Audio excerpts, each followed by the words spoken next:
Oh.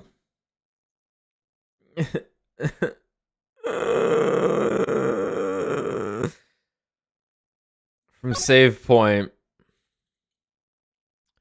Hello. Welcome back to the fourth case of Ace Attorney Investigations, Miles Edgeworth. Turnabout narcolepsy, where I may look at a line of dialogue, close my eyes to rest for a moment while I say it, reopen my eyes to absorb the information, and then close my eyes again to say the line of dialogue as I attempt to not fall asleep.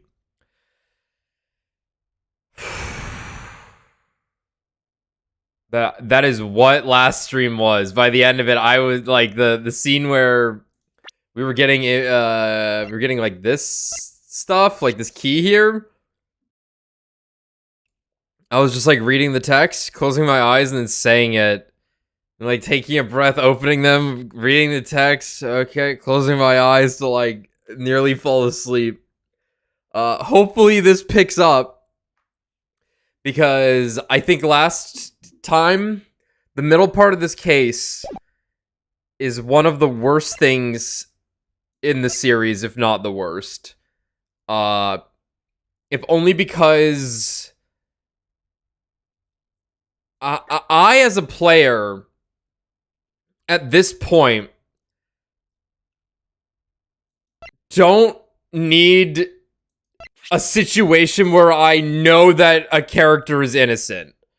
And the surrounding scenario was not good enough to be super engaging, to be like, how do we disprove and acquit Gumshoe here? But then also, it's like they reintroduced Kay to us, yet that wasn't necessary either. So it was just a whole lot of spinning the wheels in this middle section of the case. Don't get me wrong, I kind of appreciate I appreciate the fan service in this case. I don't mind that. Getting to see something in the courtroom, walking around the courtroom, the judge,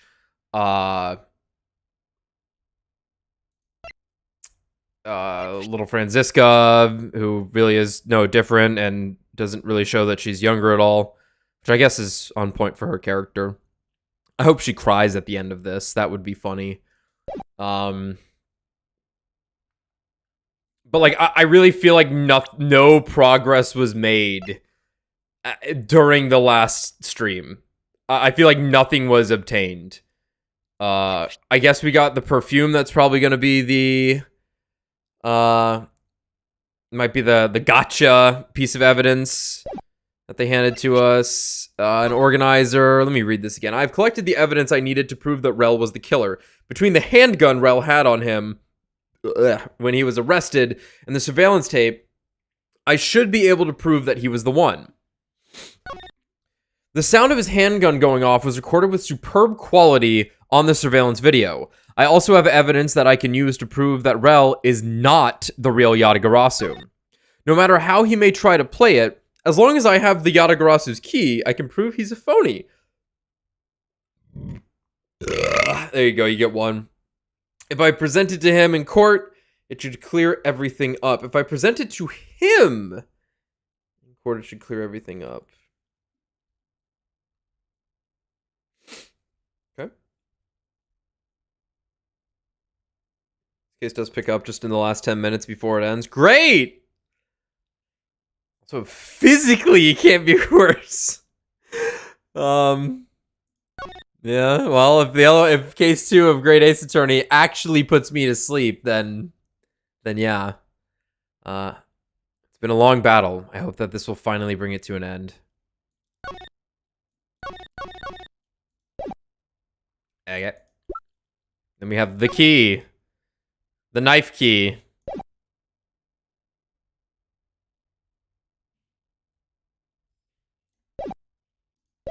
Whatever, let's go. Hey, look, it's that guy we know.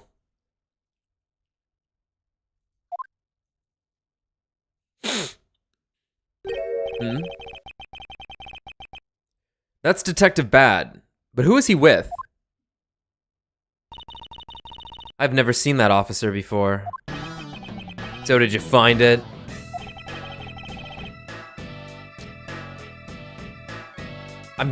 These guys have the same voice. God damn it. Fuck. No, not yet. And I've looked everywhere. I see. Well then, please continue with the search. Understood. I'll continue the search. I guess he's kind of has a higher voice.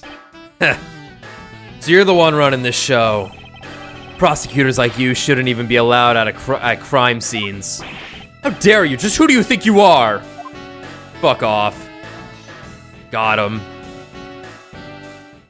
Thank God his theme stopped too. What was that all about? And who was that man just now? Whoever he was, I've never seen a more impudent officer in my life. Jesus Christ, Bad's huge. Does he even know that we're standing right here behind him? I know you're standing right behind me. What do you want? Kids. Oh, still on this? It looks like you were paying attention after all. Of course I was. I have eyes in the back of my head. So that mirror isn't for vanity's sake. He's paranoid. Yeah. So tell me, Detective Bad, who was that rude man just now? The guy came here from the Republic of Zhang Fa to study. He's Agent Lang. I really hope that this animation he has of like looking like he's gonna pull out a gun actually will eventually pay off to him pulling out a gun. I don't really see why they keep using it, apart from the fact that they made it, I guess. He's trying everything he can to revive the lost honor of his family. He's traveling the world to study different philosophies of detainment from scratch. What's that mean? By visiting various police departments around the world. He has a lot of dedication. He's still just a rookie cop, but I sense a strong grudge of some sort from him. The guy's more useful than Gumshoe, even if he is rude. Well, he sure has a lot of guts to come to this country and give prosecutors a hard time. I agree. However, I can think of one young lady that statement also applies to. Anyway, what was that agent looking for, Detective Bad? Earlier, that little girl was poking around in lobby number 1 as well. Like I said before, it's got nothing to do with the two of you. I highly doubt that it has nothing to do with me.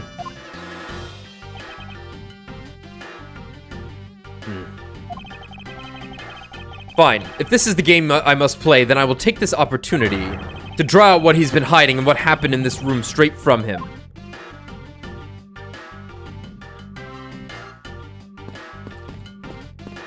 Check that TB. That is one tiny TV.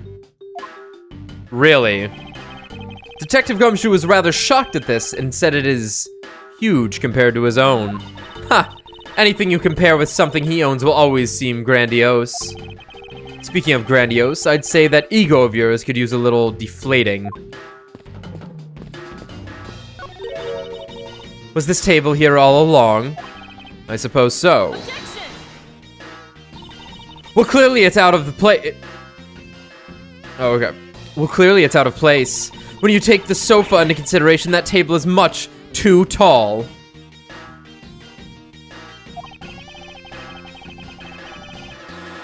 I get the impression that the two are not meant to be used as a set, Franziska. I knew that. It seems she's lost her calm sense of judgment in her eagerness to defeat me. Alright, we're out of here. You want a drink? Miles Edgeworth, prepare me some change. And what if I refuse? Well, aren't we stingy? I'm shocked that you're unwilling to part with a few coins. Think what you will. Besides, we can't go around changing the state of the crime scene. You don't have to treat me like a child. I already knew that, you know. Oh? Then why did you bother asking for change in the first place?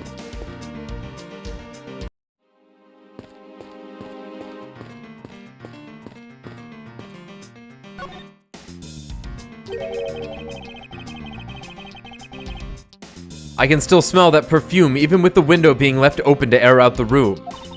Are you sure they didn't just forget to close the window, Miles? Yes? Well, I hadn't thought of that. You've still got a long way to go if you think you can best me, Miles Edgeworth. This decorative plant leaves are shinier than the ones on the plant in lobby number 2. That's probably because it's next to the windows where it's easier to photosynthesize. You may be right. Plus the curtains are always drawn in lobby number 2. The caretakers of this courthouse don't think enough about the plants, do they? That's because they're courthouse caretakers, not a bunch of botanists. I can see down into the courthouse courtyard from here. What is that mess supposed to be? It's like an optical illusion. I believe it's supposed to be postmodern design. Postmodern in design.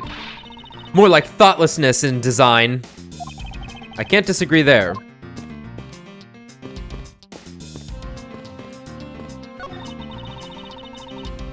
What an incredibly strong scented herbal tea. I fear that more than being relaxing, this scent may make one a bit heady instead.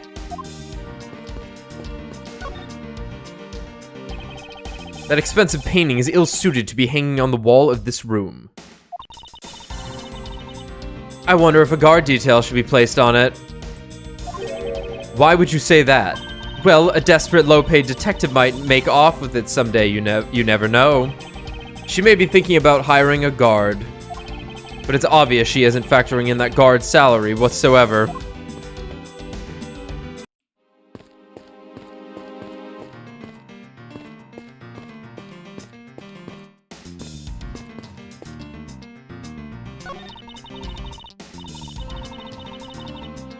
The bench is covered in ants. The janitor is going to have a tough time with this. It would appear that they're coming in through the open window up there.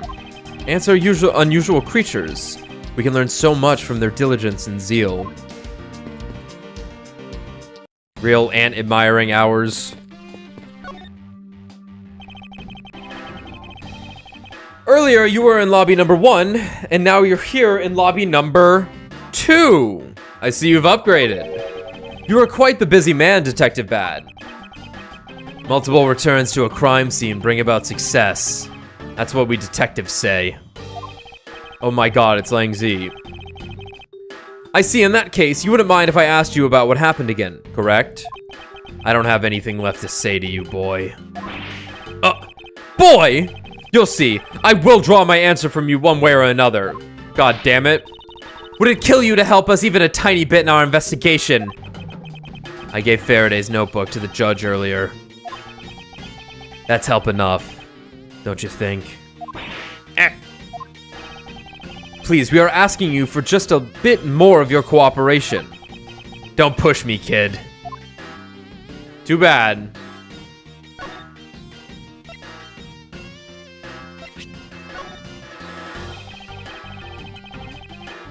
So exactly what kind of relationship do you have with Miss Yu? Like I told you, we're connected through the victim of the KG-8 incident, her younger sister. I was supposed to protect her, but I failed. Just another pathetic detective. After that, Cochin's not guilty verdict. Cochin's not guilty verdict sparked our pursuit of the case. Me as detective and she as a lawyer. In other words, they're still working together.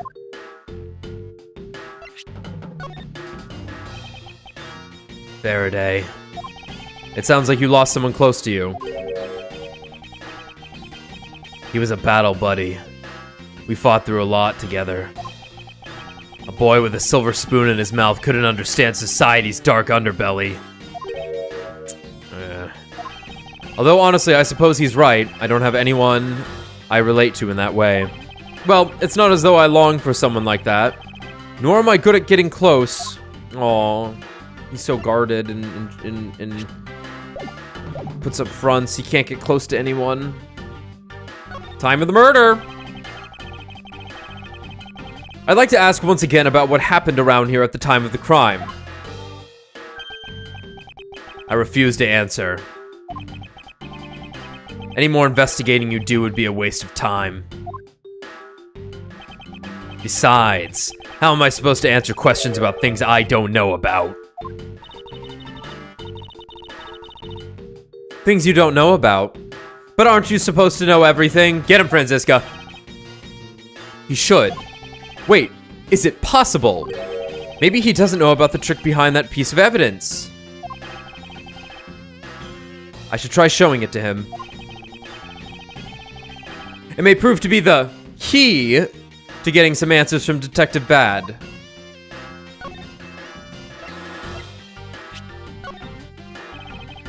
Hey, check this shit out.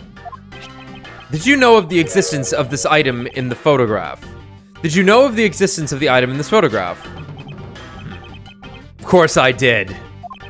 It's my job to know everything related to the Yatagarasu case. In that case, let me ask you something. Did you know that the knife that killed Mr. Faraday and this Yatagarasu key are one and the same? What? That's impossible! It looks like you didn't know after all. This piece of evidence, which we call the Yatagarasu's key, is actually a well-camouflaged knife. Mr. Faraday was planning to use this Yatagarasu's key to prove that Mr. Rel was not the real Yatagarasu. Isn't that correct? I guess so. However, Mr. Faraday had no idea that it was, in fact, a knife. Yeah, I have to admit, neither one of us knew that fact. I don't want to do that voice. And if neither of us knew, then no one in law enforcement knew either. How do we miss something as big as this? I noticed that since a little while ago, you appear to be searching for something. I presume that this key is what you were searching for. Yeah, that's right. And why were you searching for it? Because I promised Faraday. I promised that I'd protect that key with my life. But after he was killed, the key disappeared from Faraday's evidence bag. Who would have thought that the key is what took Faraday's life? Detective Bad. So that we may find the truth, please, testify for me once more. Fine. But it doesn't matter how many times I tell you about what happened. Nothing will change. Time of the murder. Detective Bad. I ask that you please testify once more about what happened in lobby number 2 and what you experienced in lobby number 1. My answer is still the same. And this is the last time I'm going to do this. That's fine, because I only need this one last time to clear everything up and find the truth behind this case.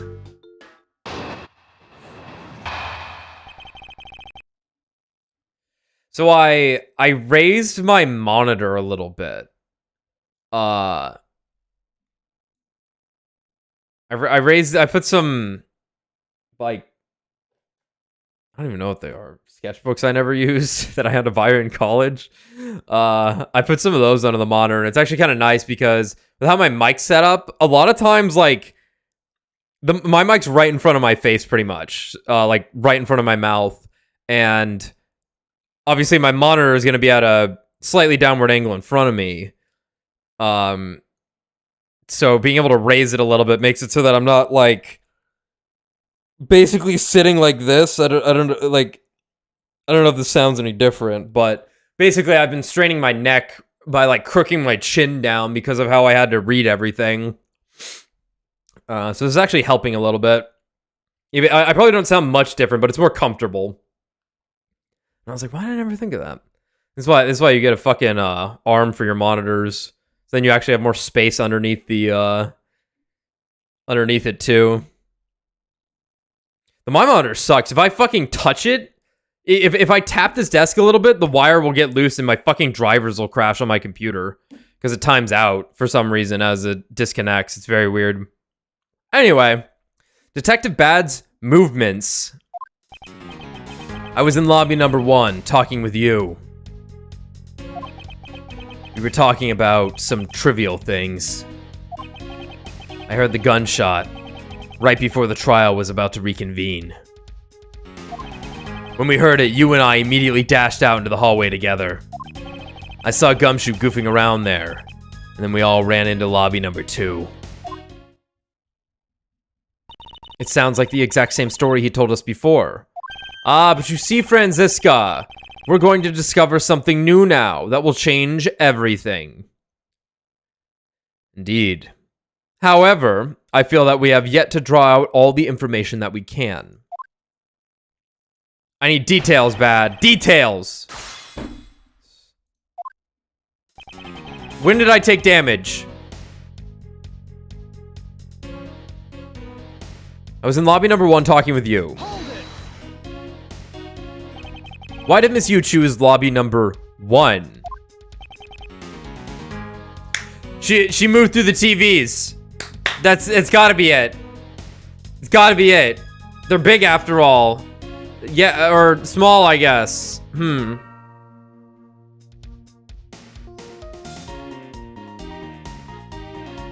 Honor, I'm going with moved through the TV world. Oh, yes, seems reasonable. Answer me. Who knows? She just said that she wanted something. She had something she wanted to talk to me about. And we walked into lobby number 1 together. That's all. His answer remains the same as before. I see.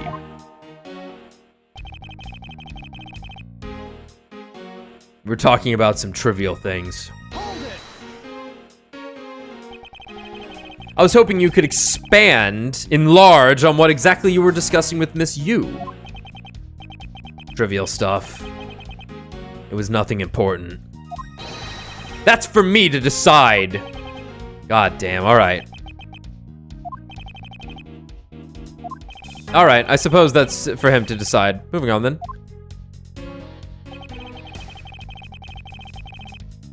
I heard the gunshot right before the trial was about to reconvene. Until you heard the gunshot, did you notice anything else that was out of the ordinary? I didn't hear any other strange sounds until that gunshot.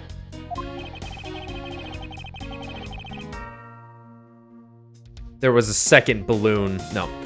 If the gunshot Detective Bad heard was really the one from the murder, that would give that other piece of evidence an entirely different meaning.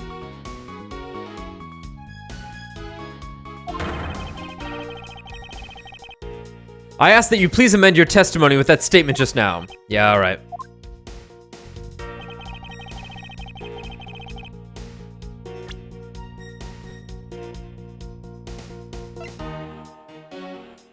Well, he should have also heard the balloon pop at some point. Objection! Yeah. Sorry, I should have pressed. Nah, I'm getting on with this shit. Never mind. Detective Bad, does this balloon fragment remind you of anything? Happiness of my childhood. It's the same color as the one Kay was holding. Oh, so you knew about that girl's balloon? Yeah. I was sitting with her up in the gallery. During the recess, just before we split up, I filled that balloon up for her.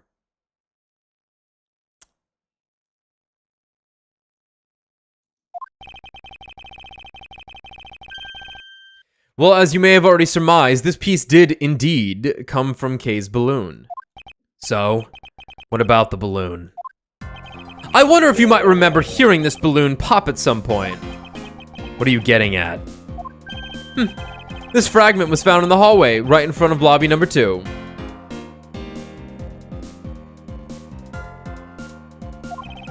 Furthermore, it was the sound of this balloon popping that the judge mistook for a gunshot.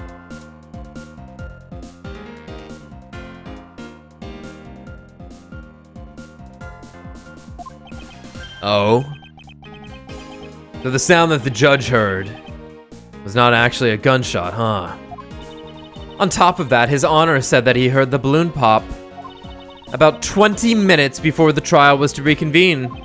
Yes, which means that His Honor heard the balloon pop in the hallway when you were in lobby number 1, Detective Bad. And if you were in lobby number 1 at that time, you were close enough that you should have heard the balloon popping as well. So? What? Don't give me a so! We just proved that there was a flaw in your testimony! The crackling of the truth is louder than the sound of your sweet naivete cracking. And since you kids don't seem to know, let me fill you in on something. Did you ever stop to think that the doors and walls of this place seem so rugged? That's because they were designed to keep secrets from being leaked. I'll do it when he has the lollipop out in front of him. What? What is that supposed to mean? The doors and walls are super thick. The window panes are double layered. To top it all off, even the curtains are made of a special sound absorbing material. What? Then you mean, since I was shut up inside lobby number 1, there was no way I could have heard that sound. No. Ugh. I knew that's what he was going to say. Then that means that Scruffface's testimony is completely useless. If the rooms are soundproof, then of course he wouldn't hear any sign of a struggle. Oh. That's also why it's only natural that I didn't hear the balloon popping. Now do you get it, kids? Miles, I thought we were supposed to be the one finding flaws in his logic. Not the other way around. The other way around. It's not possible to hear the sound of a balloon popping if one were in lobby number 1. However, if we examine the situation in reverse,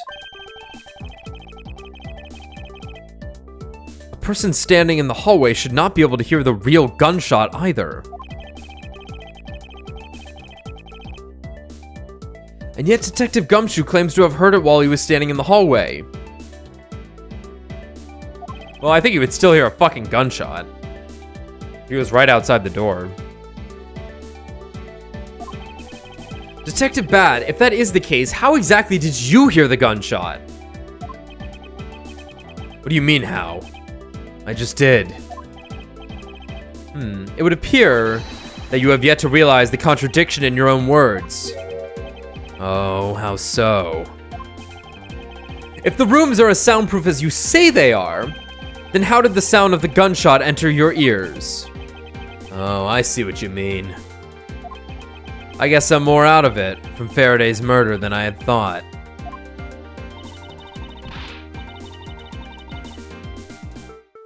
Which means what exactly, Miles? In the end, what does it all boil down to? It boils down to this. There must be a reason as they stand next to an open fucking window! As to how Detective Bad and Gumshoe heard a shot they theoretically couldn't have. It looks like we need to examine the state of the crime scene again, huh? The state of the crime scene? Wait. Can it be? Man, just fucking spell it out for me, huh? A window was open to allow the perfume out.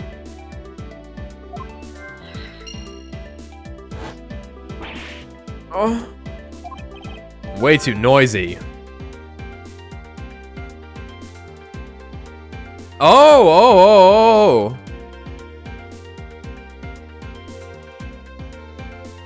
Oh, okay, sure. They were watching the tape. The evidence that had the clear quality. Oh, okay. Sure.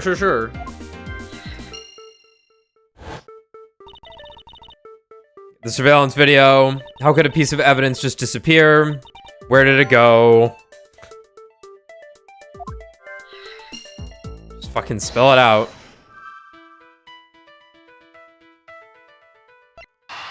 Smell. Window.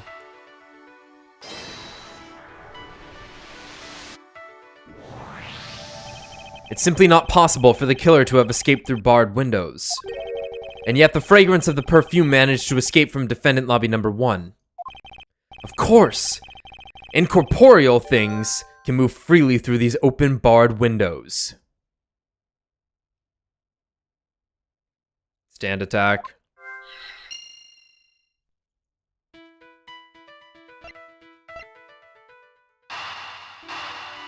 Lobby number 2's television. It looks like it was set to an incredibly high volume. Where did the surveillance tape from Mr. Faraday's bag disappear to?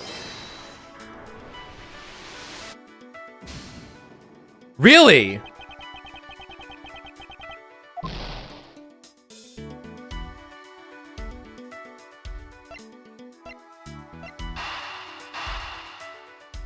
I guess this then? Okay, so it's open windows and television. Okay. Right, sound. I'm getting ahead of myself. Sound is incorporeal.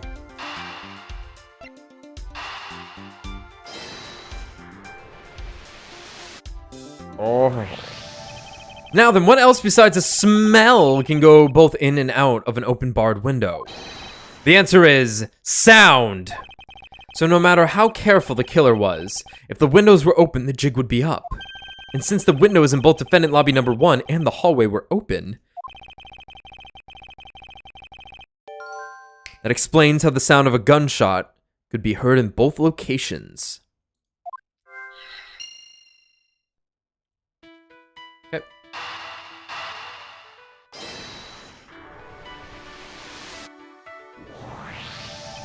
The missing piece of evidence is a video that shows the moment in which Mr. Rell killed the embassy staff member.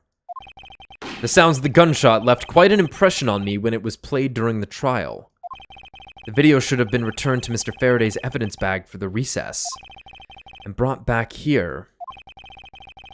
If it disappeared after that time, then it's possible that the tape is still here in this room. Eureka! The evidence that the missing evidence created for me is the gunshot sound that no one should have been able to hear in the first place. Miles, what have you been thinking about? Stop wasting time thinking and let's start looking again. It's not a waste of time to think, for I have figured out where we should look. And where would that be? I believe we should examine the television. The TV. Well, you kids have fun. Go ahead and examine whatever the fuck you want. Oh boy, begin investigation as we walk a foot over. Oh, we're not even moving. It's a video player and there seems to be a videotape inside. It looks like it. The tape must have stopped on its own when it reached the end. This tape. Could it not be the missing surveillance tape? I suppose, but... Detective Bab, would it be alright with you if I verified the contents of this video? Yeah, whatever. Alright then, let's rewind this and see what we have. If I remember correctly, the footage of Rell killing the embassy staff member should be at about the 30-minute mark from the start of the tape. Understood. It should be about right. Now then, let's see.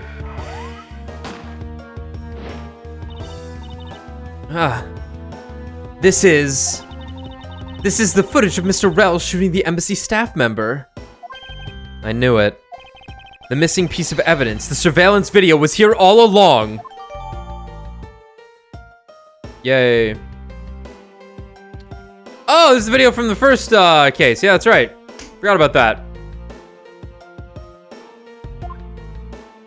This is what what's his fucking name was after. Jax Portsman. The sound. What's the meaning of this? It appears that Detective Bad has figured out the true source of the gunshot he heard. With this, I think we can figure out the trick behind this double murder. Do you mean you figured it out then? Yes, and all I have to do now is show what the gunshot Detective Bad and Gumshoe heard was, and through where they heard it from. Fine. In that case, show me what you've deduced.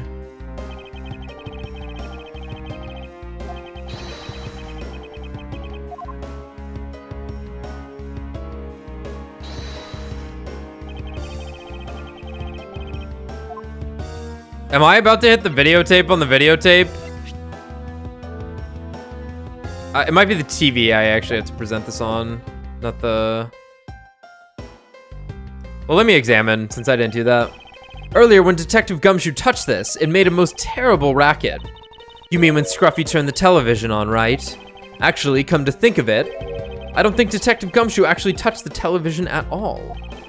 Furthermore, it seems more like when a video feed suddenly stops. At least it did to me. I wonder why that is.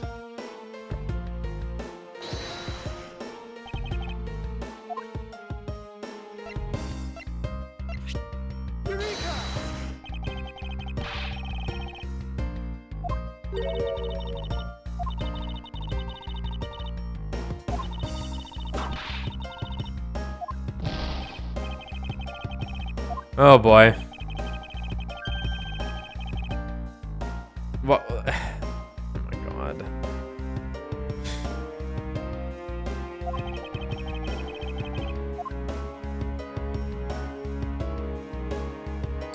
Is it tape on the window? That makes a little bit more sense. Yeah, okay. If the door and windows to the crime scene, namely this room that we're in, were closed, the killer could have used the gun and no one could have been the wiser. That's true. This courthouse does seem to be well designed for such a thing, as it were. However, what happened in reality was, Detective Gumshoe, Detective Bad, and Miss Yu, all three of them heard the gunshot. Well, the windows in lobby number 1, number 2, and the hallway were open. So naturally, the people in those locations could hear it. Ah, but then why would the criminal open the window in the first place? To allow the gunshot to be heard, I suppose. Correct. That's the only logical conclusion we can draw from this. But why was that necessary in the first place? I want a real answer, Miles. I demand satisfaction. Very well, I believe that the killer wanted to manipulate our perception of a certain fact.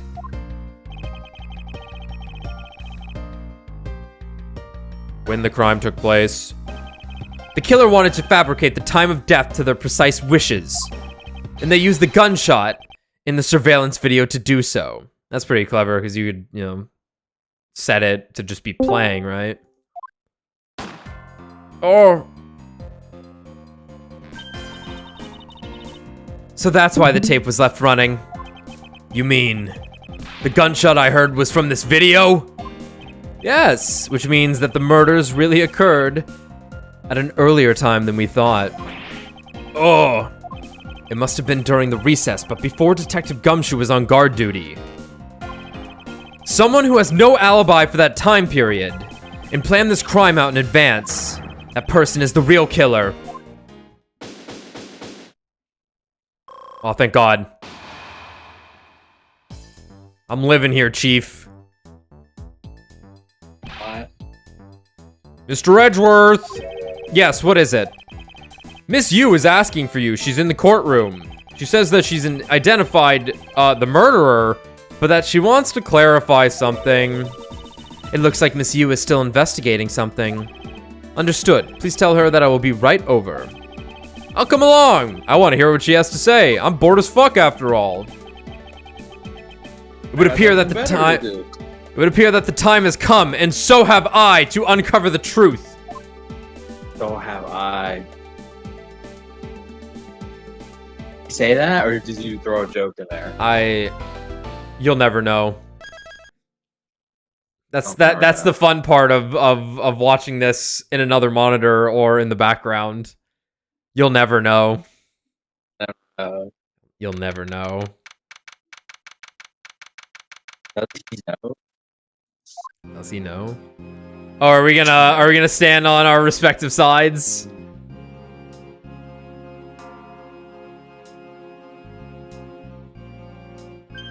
I thought Kay was gonna drop kick him. Kay, what are you doing here? Hello, mister! I'm investigating, and I'm pretty sure that woman over there is gonna call me a murderer. The object you're looking for is already... Hey, don't mind him. Please continue with your investigation. Okay, you got it. Slap. Whee! Detective Bat, haven't we already found what you were looking for? If it means I can keep her in the dark just a little longer, any little task will do. Oh? You're more sympathetic than I thought. Fuck you. Yep, here we go.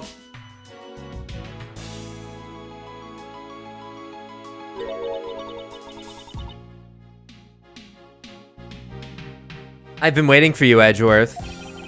I've also been waiting for the moment in which we can finally lay this case to rest. The moment in which we can finally lay this case to rest? Wasn't that when we placed Detective Gumshoe under arrest? I think we've more than solved this case already. Don't you? We'll see. It all depends on whether or not your logic holds. Oh, I see. We even have a viewer in the gallery. And why? Even Mr. Bat is here. A viewer in the gallery? I'm hardly just a bystander. I have a duty to see this case through to the end. No matter how it turns out. Oh. Is that right?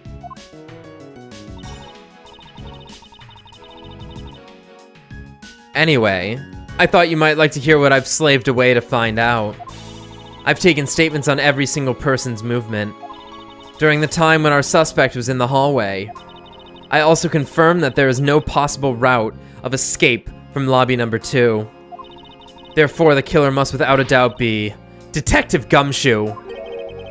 And that's all you have.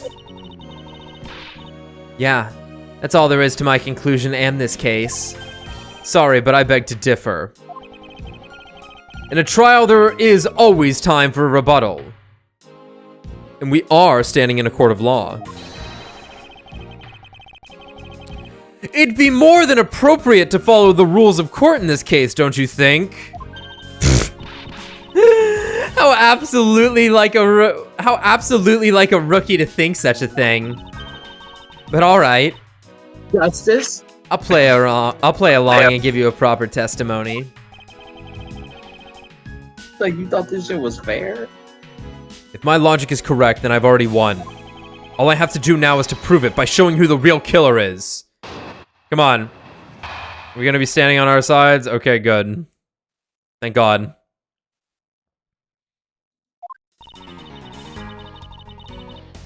Everyone, Sans, the suspect, has an alibi for when the gun went off. Furthermore, the areas around the crime scene have all been thoroughly investigated, right? I also confirm that there is no possible escape route from lobby number 2, which leaves us with one unshakable conclusion, that Detective Gumshoe is the killer. Now that you have your testimony, I expect a good rebuttal, Edgeworth. Show me your worth, Edgy. But of course, there is no need to confront her logic head-on right now. I should instead focus on drawing out any trump card she has up her sleeve.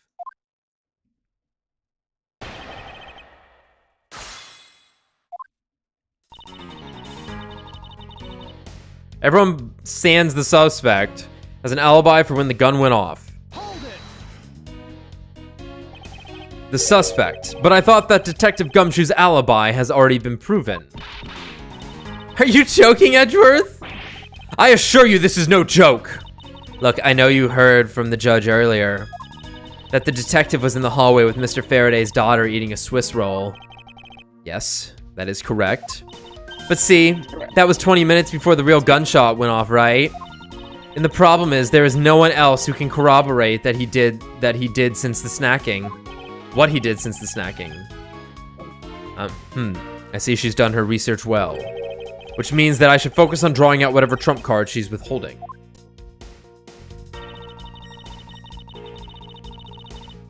Furthermore, the areas around the crime scene have all been thoroughly investigated, right? Wrong! Whether they have been thoroughly investigated or not is for me to decide. Scrunched eyebrows and lines on your forehead are back. Anyway, even if you believe it hasn't been exhaustive, the crime scene, lobby number 2, has no way out other than the hallway Detective Gumshoe was standing in.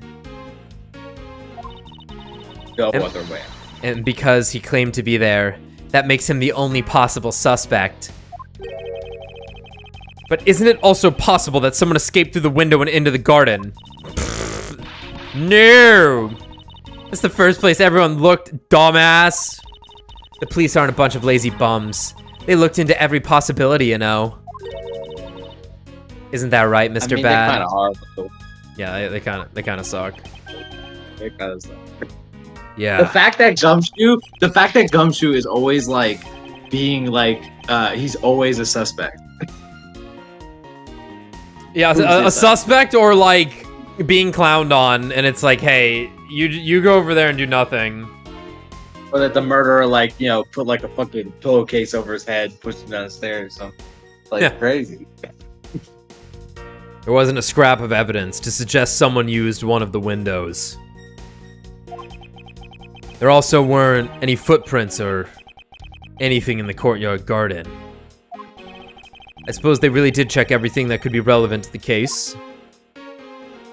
I also confirmed that there is no possible escape route from lobby number 2. Are you absolutely positive that there are no possible routes of escape? Of course I'm sure. And why are you so certain? This is a courthouse, the place where criminals are brought to be judged. If there were an escape route, I'm sure every criminal would be using it to escape. It's just common sense.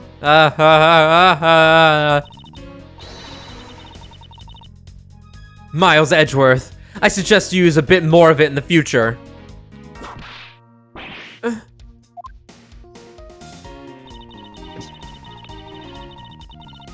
Which leaves us with one unshakable conclusion that Detective Gumshoe is the killer.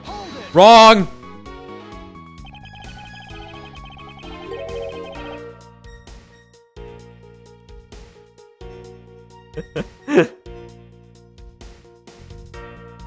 You may think it's unshakable, but to me there are still too many unanswered questions. For example, who was it that placed the gun in Mr. Faraday's hand? But you're the only one still wondering that! Detective Gumshoe probably had no idea which hand Mr. Faraday used to write with. Even if you know someone, it doesn't mean you'll know which hand they write with, right? I mean, I certainly don't care about that sort of thing. I'm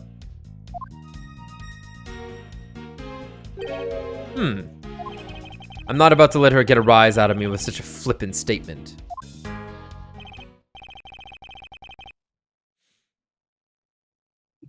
Trying to think if I know anyone that's left-handed. I don't think I know anybody who's defeated. Yeah, no one in our like immediate friend group. Oh.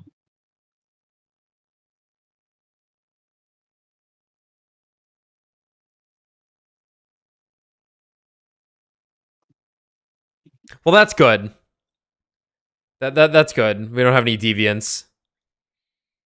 Don't have any Outliers. anybody controlled by the devil. I suppose we've really reached the end now. I already have my trump card ready. All that remains is to play it. But before I do, I think I should inquire into a little something about her argument. You said earlier that you confirmed the alibis of every person other than the suspect. However, I don't recall either Franziska or I, or myself, speaking with you about the subject. But there were witnesses. For you, there is your mentor who gave you an alibi. I see. As for the little Missy, she came to the courthouse during the recess. It was stopped by a security guard at the door to the hallway. She gave him quite a whipping for that, so I heard. I'm the daughter of Manfred von Karma, and I will not be forcibly stopped by a guard, or a bailiff, or anyone else. Wait, so basically, the only reason Franziska bothered to show up today was because she found out that I was to be the replacement prosecutor. Not gonna miss out on her beloved Nissan's debut case. By the way, Miss Yu, what about everyone's alibis before Detective Gumshoe was assigned to guard duty? What about them? Have you looked into what people were doing during that span of time? What kind of idiot do you take me for? It doesn't matter when the killer went into lobby number 2. From the time we heard the gunshot, to the time Mr. Bad and I arrived on the scene as we dashed from lobby number 1.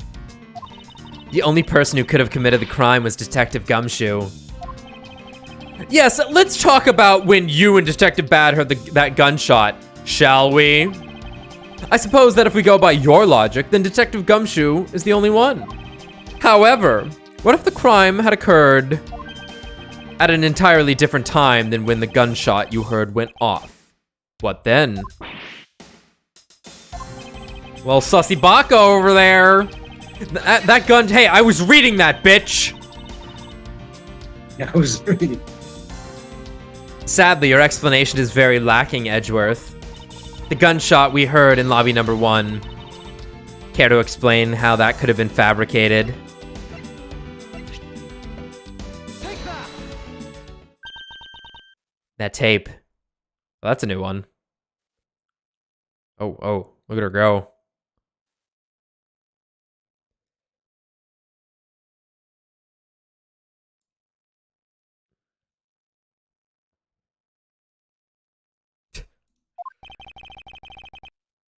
But when she breaks down at the end, she's gonna fuck up all her makeup.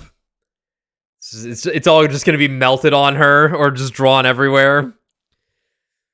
Yes, it's exactly what you think it is. Drawing on her face with the lipstick, yeah. Yeah.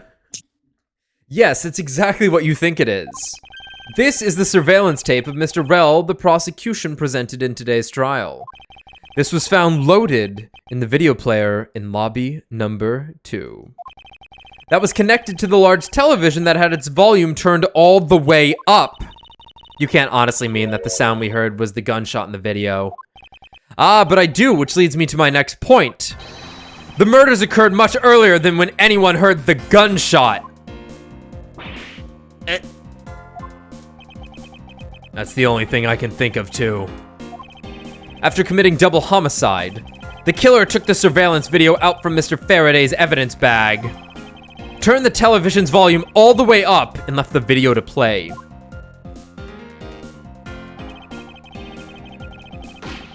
If played from the beginning, it would take 30 minutes from the gunshot sound to come on, for the gunshot sound to come on. And since we now know that this method of time manipulation is possible, it opens up the possibility that the killer is someone other than Detective Gumshoe. Objection. Sounds from a television doesn't amount to much here. But of course, Mr. Prosecutor Edgeworth and Little Miss Von Karma already knew that much from the very beginning, right? Of course we knew. Didn't we, Miles? Yes, of course. We know about the soundproof quality of this courthouse's rooms. Of course, I'm not about to admit we had no idea until only a little while ago. That's right. And if the rooms are soundproof, then we should not have been able to hear it. And yet, we heard the gunshot clear as day. And that's it. End of story. but it's not. How should I explain why she was able to hear a gunshot from a soundproof room? Guys, I think the window was open. There is actually one common point between lobby number 1 and lobby number 2. And it is that despite the fact that both rooms have air conditioners installed, a window was open in each. Now, we know that the window in lobby number 2 was opened by the killer. However, a window in lobby number 1 was also opened. It's probably just coincidence that they were both open at the time. Not what we deal with here, lady. It was no mere coincidence, I assure you. Why was the window opened in lobby number 1? The answer is that a certain person did something to cause the window to be opened. And the person who triggered that action, that person is the real guilty party. The real killer in this double murder is... Miss Callisto, you! I hereby formally indict you of the murder of Mr. Faraday and Mr. Rell. Indicted! What? You... Yeah, look, she did it. You indict me? You were indicted. Are you serious, Miles? Why do you think she's the killer? I don't understand her motive just yet. But of course I'm serious. Because she is the only one who could have done it. Well, Miss Yu, do you still feel like laughing now? Of course I do, Hedgeworth. My argument must not be tight enough yet. Although, I never thought things would spiral into this. But I'll have you know, I'm enjoying this dance quite a bit. I guess this means it's time for my own rebuttal now, right? Miss Yu's rebuttal. Turn that shit up, son. You argue that the window was opened. However, do you have proof it was I who did that? Furthermore, do you have proof that the tape was used in committing the crime? Frankly, I'm shocked at you for going around accusing people of murder like this. Especially with logic as full of holes as yours.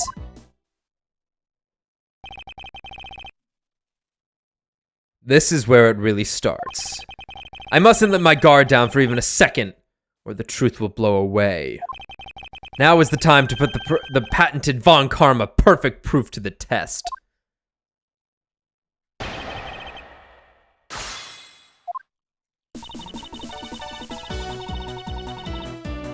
You argue that the window was opened. However, do you have proof that it was I who did that? Yes. Evidence. All I need to do is have some prints analyzed and we know straight away. Be my guest. She sounds as though she has the room to maneuver. Which means, even if we were able to lift prints, they'd only show that it was someone else. But, why that someone else was forced to open the window? That's simple logic. Why don't I try presenting that piece of evidence? I have nothing to lose. What's wrong? The scrunched eyebrow, lines on your forehead, they're all back. More importantly, are you going to be okay not running a fingerprint analysis? Yes, I'll be fine. Oh, well in that case, I'll just continue with my testimony, alright?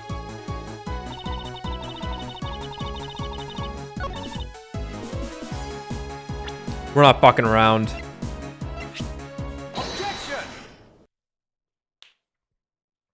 Kill this woman, ASAP.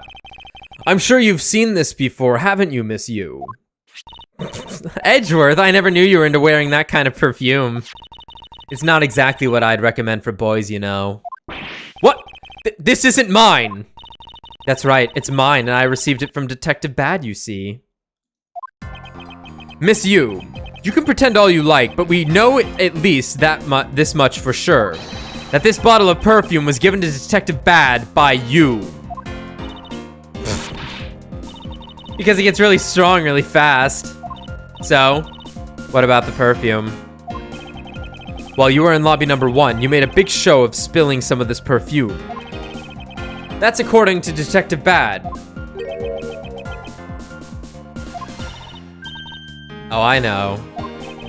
You also knew that if you spilled it, he would naturally move to open the window. Objection. Come on now, I've already told you that's all just a big coincidence. After we opened the window in lobby number 1, I just left it open, you know. So maybe it was just dumb luck that we heard the gunshot through the window.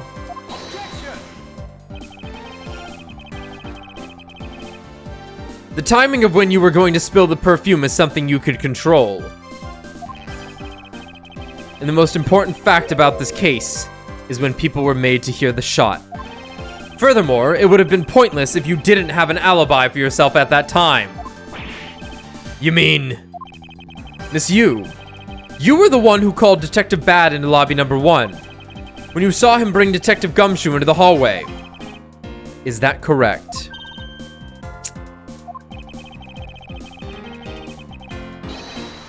All of today's premeditated events could only have been thought up by you, Miss Yu.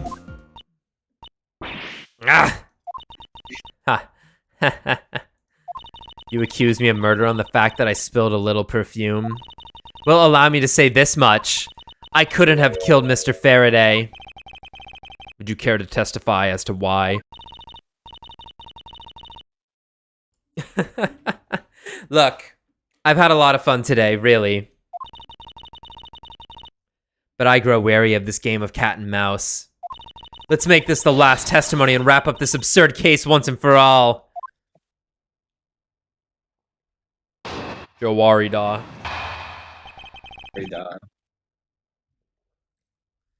Why it couldn't be me. Blast. Couldn't be me. Accusing someone of murder over a spilled bottle of perfume is a bit over the top. But I suppose forgery of evidence is to be expected of a disciple of Von Karma.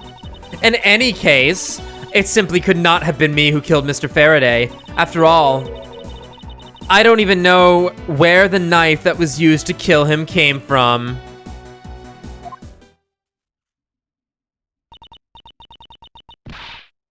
Miles, her testimony is flawless. Yes, but no matter what sort of trick she may try to pull, she won't escape me. And if I'm lacking in information, I'll just draw it out of her. Yoink it out.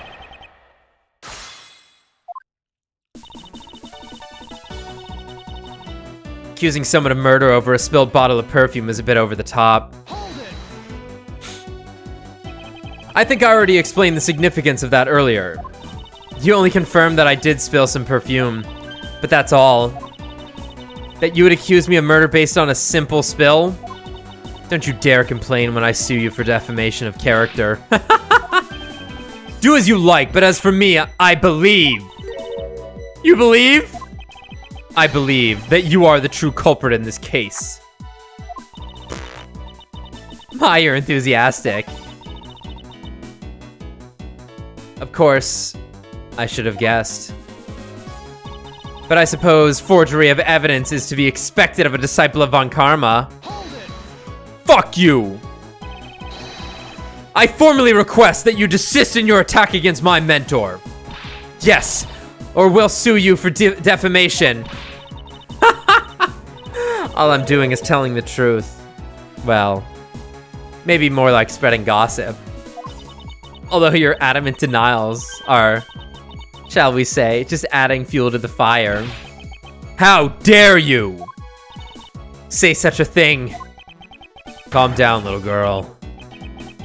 Don't let her get to you. Ah, why'd you have to ruin my fun? Well, shall I continue? In any case, it shrimply could not have been me who killed Mr. Faraday. Shrimply? Did you make that up? Is that what you said? That's what I said. And why exactly could you not have killed him? I was just about to testify that. You're such an impatient man. I'm not really into that, you know, Edgeworth. Your preferences have no bearing on what is at hand. Also, I'm gay. Objection! Miss Yu, you will desist in this tomfoolery and return to your testimony. And Miles, if you're going to lose your cool, then I won't show you any mercy. Homo. Sorry. Miss Yu, please continue your testimony. Sure. As I was saying, I couldn't have possibly killed Mr. Faraday. After all, I don't even know where the knife that was used to kill him came from. Hold it! At this rate, she will inevitably escape.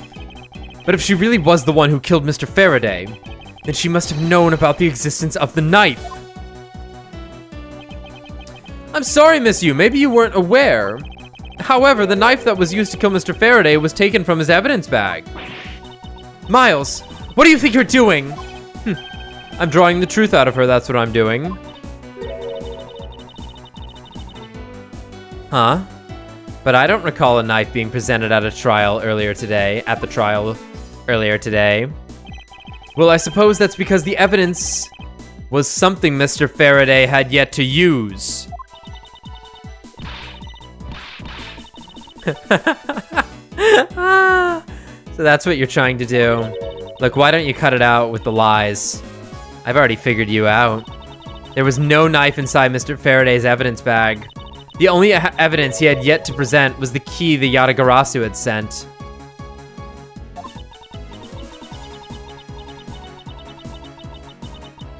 And unless a key can magically turn into a knife, you really don't have a leg to stand on. Did you really think you could trap me?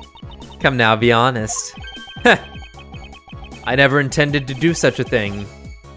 It was all a misunderstanding on my part. In any case, I wonder if you might append what you just said to your testimony. Sure, why not? I'll even say it as many times as you'd like.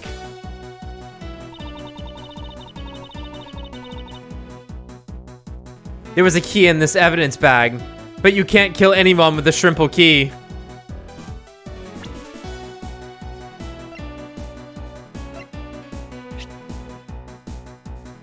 Objection! Miss Yu, I wonder if you might take a look at this photo for me. This is a picture of the key the Yatagarasu sent to the police. However, while it may look like a key at first glance, it is in fact, has the secret ability to transform into a knife.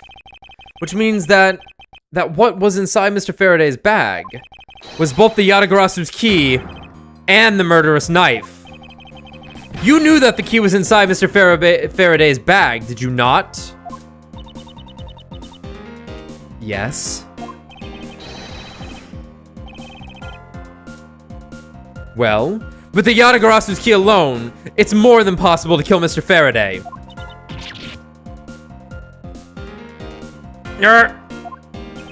Do you understand now? Just knowing of the existence of the Yatagarasu key. I was gonna say, this isn't like much info to go off of. I still haven't had a good look at it. Uh-oh. Showing it to me from that far away. You could be lying for all I know. You would even now still feign ignorance. I am not feigning anything. But we can't have you accusing me of a crime with false evidence now, can we? I mean, Mr. Von Karma, I've heard some very interesting rumors about him. Are you mocking my papa? Don't you dare sully the good name of my mentor. Now take a good look. This piece of evidence is more than real. Wow. Who knew there was such a trick to this thing? Are you satisfied now? But of course, you knew from the very beginning, didn't you? You knew that the knife and the Yatagarasu key are one and the same. Otherwise, someone like you, who isn't a member of law enforcement and who would never have been privy to this trick, would have never known about it to begin with.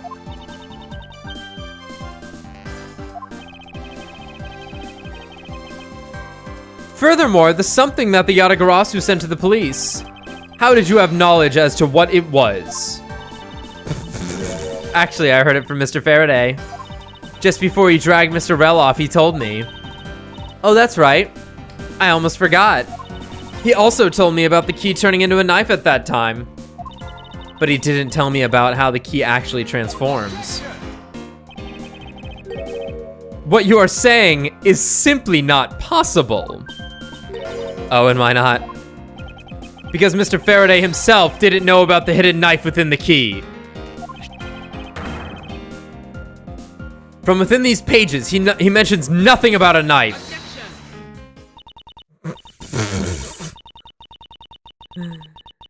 I'm not sure he would have written everything in his organizer, you know. Wouldn't something of this importance be better left to oral communication? Unfortunately, that is also impossible, because Detective Bad didn't know about the knife aspect either. What would have been highly classified information, even within the police force, and is something that even the lead detective on the case didn't know. Why would Mr. Faraday have felt the need to share such information with the opposition? Yeah, I guess he wouldn't have much of a reason to. Looks like I gave a pretty lame excuse, huh? How can you laugh at a time like this? She probably just realized the flaw in her logic and is actually in panic over it. But that's not something we need to concern ourselves with. I suppose you're right. Miss Yu. I'd like to state that I also know how you know the real nature of the knife.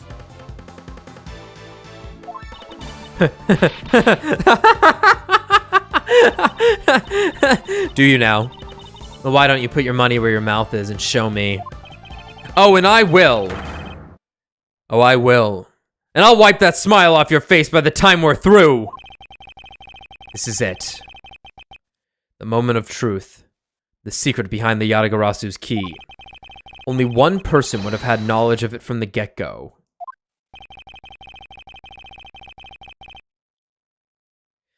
Who would know from the start that the Yatagarasu's key could change into a knife? Oh, this is actually pretty good. It would be Yatagarasu, would it not? Take that! There was only one person who would have known about the dual nature of the key. And that is the person who sent the Yatagarasu's key to the police. That is to say, the Yatagarasu herself.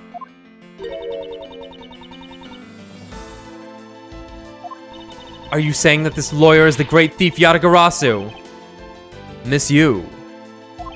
You used Mr. Rell to lure Mr. Faraday into a trap, didn't you? You, who profess to bear a grudge against criminals, why? Why do something like this?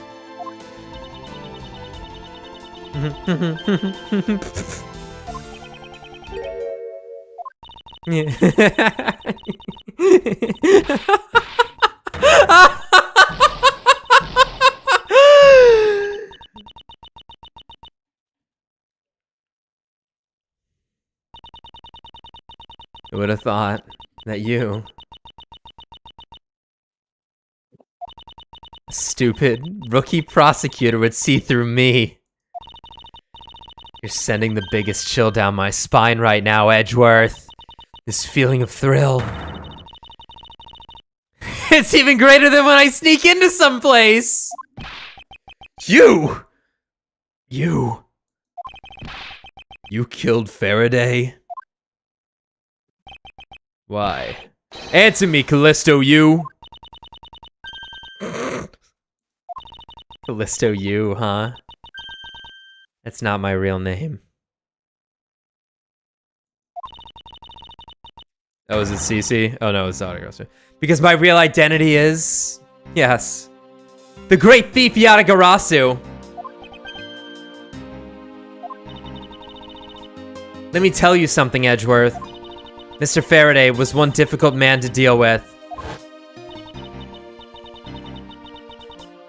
For you see, he had discovered my true identity, which is why I had to erase him from the world of law. I made Rel an offer, an acquittal, for a little favor in return. All he had to do was accuse Mr. Faraday of being the Yatagarasu in court. But once we entered the recess, Rel was dragged off by Mr. Faraday, which threw my plan into a complete mess. I chased after them and eavesdropped on them through a crack in the door. That Rel caves to only two things: money and authority, just as all thugs do. I feared my plan was going to be ruined if Mr. Faraday held on to Rel any longer. Plus, if I had let them continue on the way they were, I would have been found out. That's why I had no choice. I had to kill them both. But didn't you say that you despised criminals? But do I really? You. Have you forgotten about the KG-8 incident too? Maybe. What sort of woman would? So then was it your plan to kill Mr. Faraday with the very evidence that you sent? Well, I had a good idea of what Mr. Faraday was going to do. I anticipated that Mr. Faraday was going to prove that Rel wasn't the Yatagarasu by using the Yatagarasu's key as evidence, and that he would bring it with him. Which is why I thought to use the knife portion. With the weapon as well disguised as this, no one would be the wiser. Because who in their right mind would think something like this could be a weapon? I casually entered lobby number 2 on the pretext that I had to talk with Mr. Faraday. And in order to get in with him, I pretended to be worried about something. He then let me hold the Yatagarasu's key. Just like that. He never noticed that I had changed the key into a knife inside the plastic bag. And he didn't have the chance to take note of the knife that took his life. How could you kill him? I knew him for a long time, you know. At the very least, I thought to give him a quick and painless death. And if you killed Mr. Faraday first, there was no reason for you to kill Mr. Rel as well. I believe I mentioned why when we were placing Detective Gumshoe under arrest. Something about having accidentally created an eyewitness, and how that led the killer to think about setting them up as though they'd killed each other.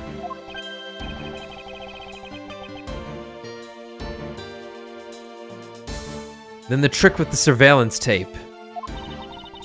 Yes. I hadn't actually planned to use a gun. The risk was too high that I'd be caught. However, that's when I remembered the existence of that surveillance tape, which is why I had Rel help me set up the crime scene. And after all was said and done, I rewarded him for all his hard work with a bullet. You're a defense attorney, aren't you? You can't attack things! How could you? How could you betray a client? Client? Do you want to talk about who was a client of who first? It was me.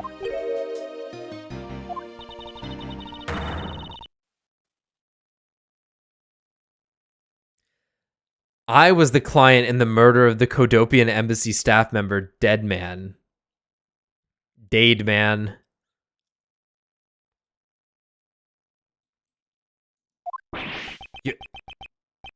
You ordered a hit job? You still haven't figured it out, Mr. Bad? I had Deadman killed because he was about to give away info about the smuggling ring. Now, who exactly do you think would benefit from such an assassination? Can't be. You're... That's right. I'm a member of the smuggling ring. What? How could this? You don't mean you're working with Manny Cochin too, do you? Maybe not. Guess you'll never know. The Yatagarasu claims to be noble, but you're just another cold-blooded murderer. That's right, little girl. The Yatagarasu is just another killer. Be quiet. You!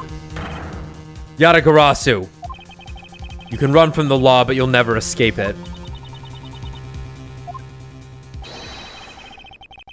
So just humbly accept the judgment of this court.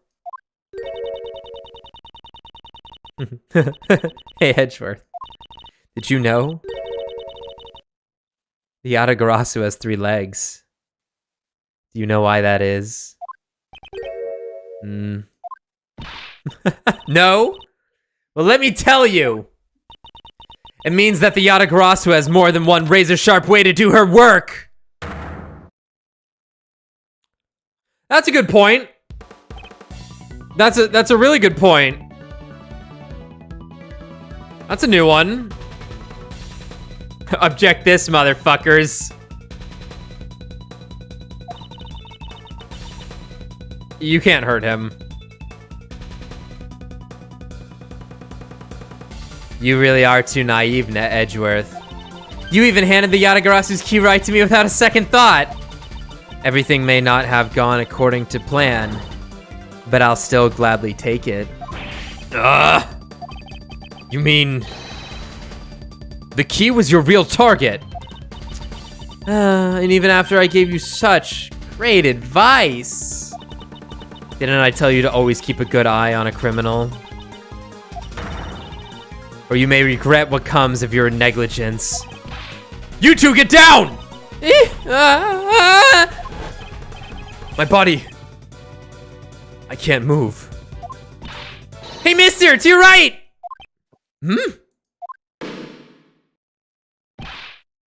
You!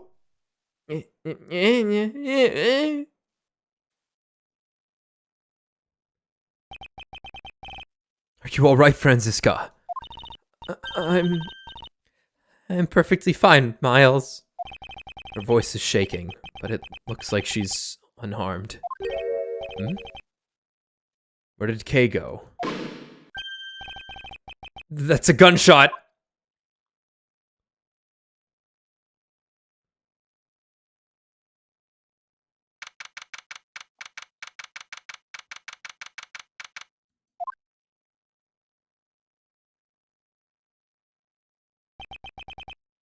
Sorry, but it looks like she got away. I called the precinct. They should have a perimeter set up soon. Detective Bad, are you alright? I heard a gunshot. I'm... okay. Just got another hole in my jacket. You may say he's fine, but he looks quite shaken. But more importantly, boy...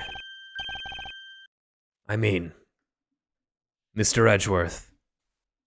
Miss Von Karma. Are you too hurt?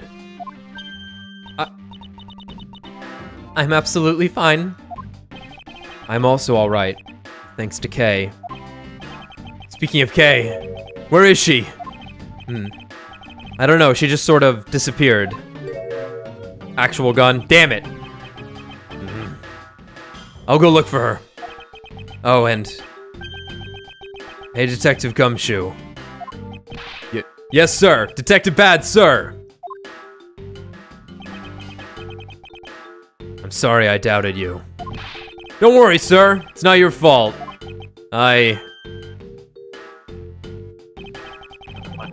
Oh, I lied to you guys too, after all. I heard about what happened. Okay. Lying while giving testimony is still unforgivable.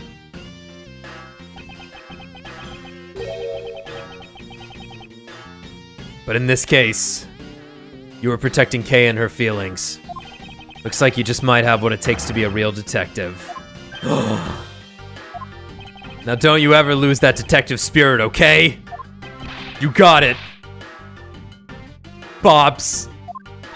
Pops? Watched one too many detective dramas recently, have we? Way to single-handedly destroy the cherry atmosphere with one snarky comment. I should get back to the investigation. I swear. I'll catch you if it's the last thing I do! Be careful, Detective Bad. And take care. Thanks. Well, I'm off. Maybe we'll run into each other again someday.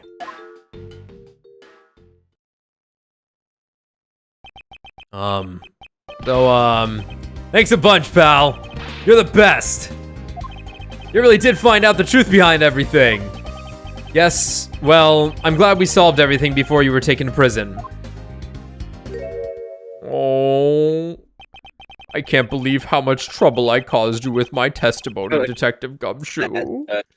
It was no problem, really. I mean, I lied too, so I didn't help anything.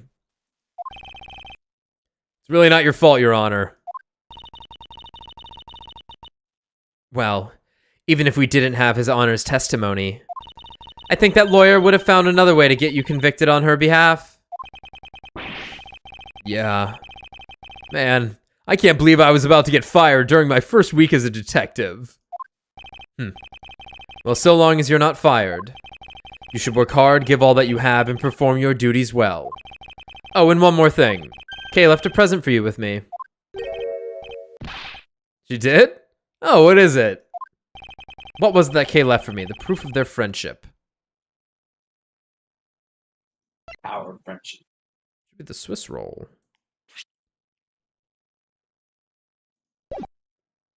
It's like the persona. It's the Swiss roll. Take that! It's a courthouse special Swiss roll. Can I really have it? Yes, it's a present meant for you after all. Thanks a bunch. You have no idea how happy that makes me, pal. I'm gonna eat this right now. The Swiss rolls Detective Gumshoe and Kay bought together. While the one Kay saved never reached her father, it reached her new dad instead. It would appear that her sentiments have touched the heart of this detective. Hearts, because he's just so full of it. He's so happy, it's as though he's having a welcome back celebration of his own. Well, I was asked by Kay to give it to him. Well, that was good, pal. I can't believe I got to eat 2 of these delicious things in one day. It's like I'm in Swiss roll paradise or something. Gotta thank Kay myself. Hey, wait. Where is she? He only noticed just now. Was his mind not present when we discussed her earlier? Detective Bad left to go search for her earlier. Maybe you should go join him. Yeah, you betcha, pal. I'm gonna go help him. Oh, but first, let me give you a big, wet smoochie. You know what, pal? Actually, I guess I shouldn't be so rude to you anymore, huh? I'm gonna stick right by your side from now on, Mr. Edgeworth, sir. I sense nothing but a most troublesome relationship from that ominous statement. We should go home 2 miles. We have to hurry and report what has happened to Papa. Agreed. Well, I'm afraid we must be going now, Detective. Roger, sir, and don't you worry. I'll investigate the next case we're on real well. I'll, be counting on you. The scent of trouble is definitely in the air.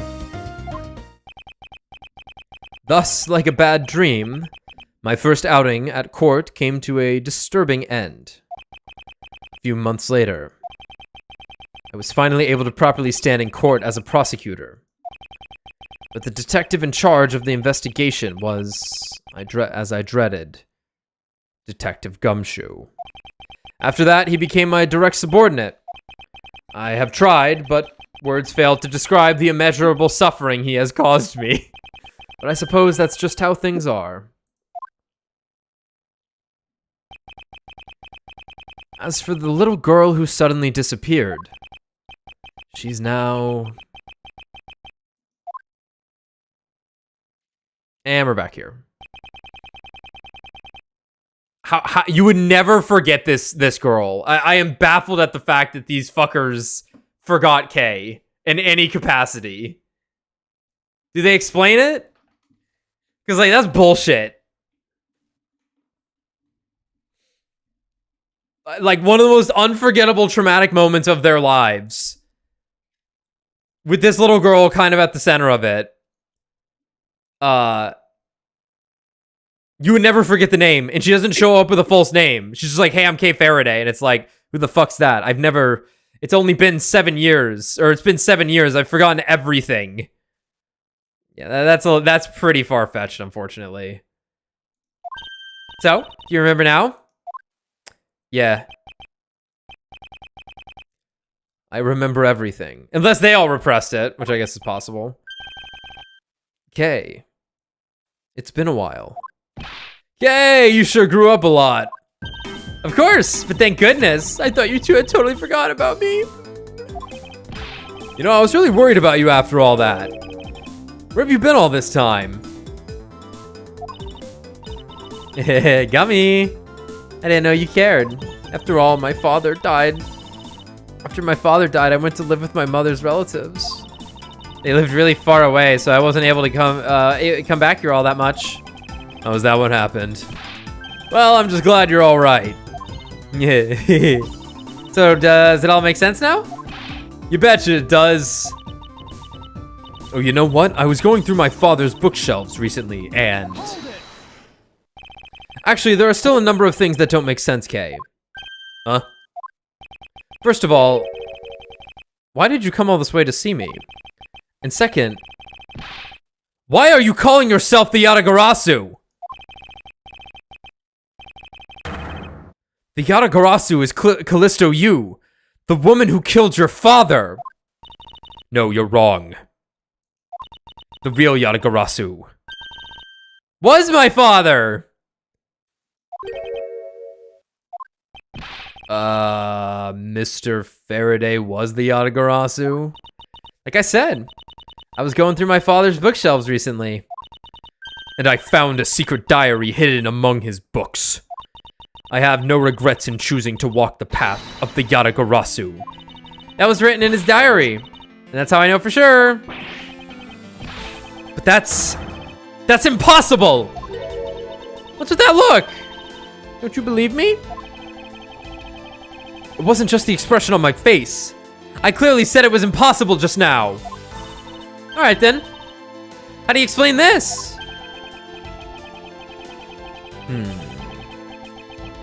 It's a way of disarming any security system of the user's choosing. Yep. That's Little Thief. Truth be told, this is the Yatagarasu's greatest secret. And this little gizmo was used by my father. Wow, Mr. Faraday wasn't just a great prosecutor, he was really a great thief, huh? Yep, my father worked really hard to steal the truth, but he was killed. And the Yatagarasu is no more. But despite that, the Yatagarasu has been spotted again recently. Someone other than you. Here, Mr. Edgeworth, take a look at this article.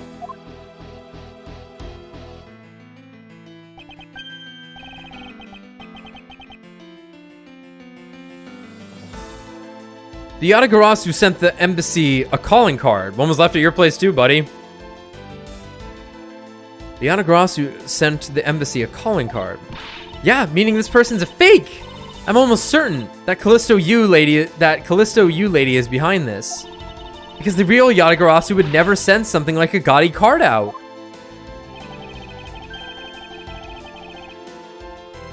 But the Yatagarasu did send a white card along with anything to be publicized. That's what Detective Bad told me 7 years ago, if memory serves. Well, as soon as I heard the news, I got all wound up, and I knew I couldn't just let it go. So I searched you out, so that I could obtain the truth behind the Yatagarasu. Because if anyone can help me find it, I figured it's you, Mr. Edgeworth. So you're saying that I have your father's and Miss Yu's identities backwards? Yep, because the real Yatagarasu is noble to the end. And I want to revive the real noble Yatagarasu. If I don't, my father will never be able to rest in peace. Okay. Okay. You're so honorable. I don't care what anyone else thinks. I'll always be here to cheer you on, pal. Even if you are honorable, a thief is a thief. And if you are plotting to commit a crime, then I'm afraid I can't be complicit. Mr. Edgeworth. Oh, you guys are not making it easier for me. Who am I supposed to support now? Mr. Edgeworth, What I want from you is not to steal something. What I want is the arrest of the evil woman. That evil woman. You mean Callisto Yu? I think it's too hard for me to catch her all by myself.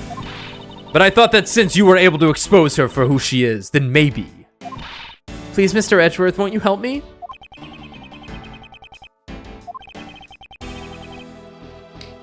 Come to think of it, I do believe I owe you. Huh? Owe me for what? When Miss Yu made her escape, it was you who saved my life. Furthermore, you helped me with the investigation today. I am not so rude as to leave favors unrepaid. Then you mean... Yes. That case has been weighing down my soul ever since that fateful day. Perhaps the time has come to settle things once and for all. If you don't intend to sully your hands in a crime, then I believe I can help you. Mr. Edgeworth, thank you. Yay, Mr. Edgeworth, sir! Isn't that great, Kay? Yeah, it sure is, Gummy. Even though he had completely forgotten about her until just now. Ah, what is with their clummy relationship? Chummy. Clummy. Clowny. The great thief Yanagarasu. Did you say Clowny. After all that time, the true identity of the think. I read a thief and sank at the same time, and it became think. After all that time, the true identity of the thief sank back into the darkness. Burn Faraday, Callisto Yu, and Kay Faraday. The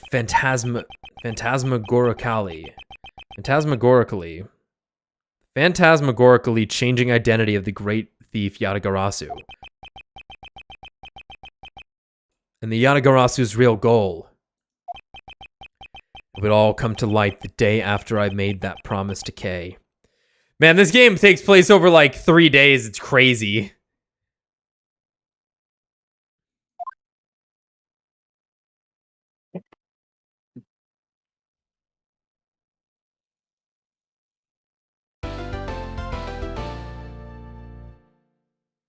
Turnabout ablaze!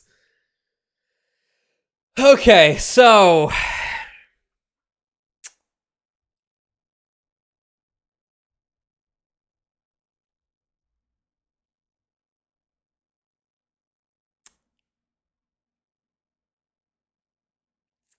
Yeah? I don't know if I want to continue right now.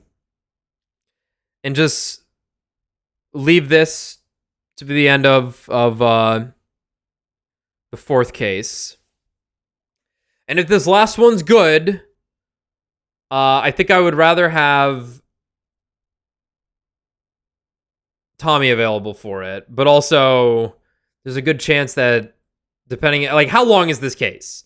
I remember someone telling me that this case is, like, fucking insanely long. Or is that the final case of Investigations 2 that is absurdly fucking long? Because if it's really long, I'll start it right now.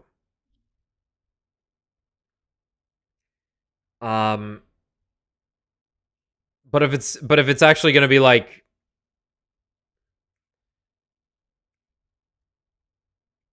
You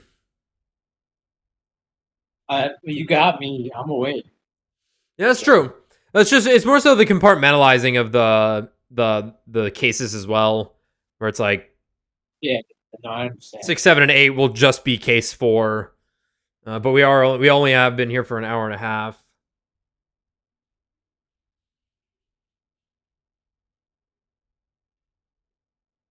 Yeah, I remember all the way back when we were playing through, I think, Rise from the Ashes. I was like, man, this case is fucking long. It's like nothing else in the game was as long as that case. That case was like 4 episodes. 7, 8 hours, apparently. Okay. Plus, I'm reading it all and streaming it, so it's going to be even longer than that. Yeesh. Okay. Well, I don't know. I guess that's not too bad, considering the third case was... That was like 9 hours. I think yeah, I think it was around 9 hours for us. I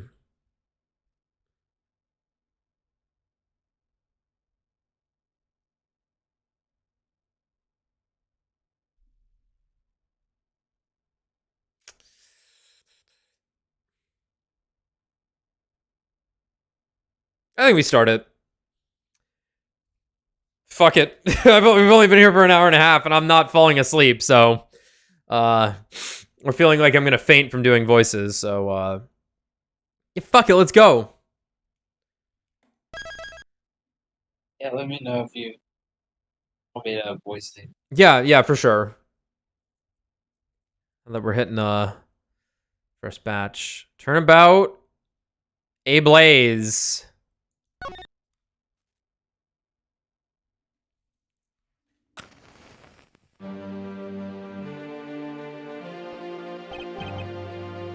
Two cards. One of the Black Raven.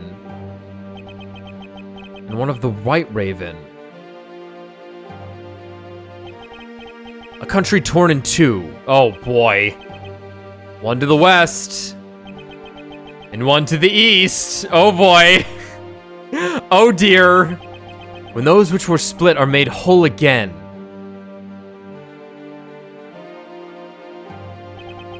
The truth will reveal itself.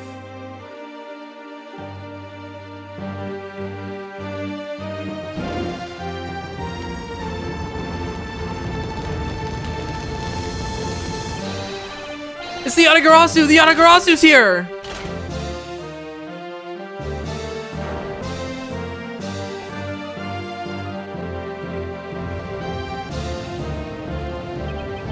You.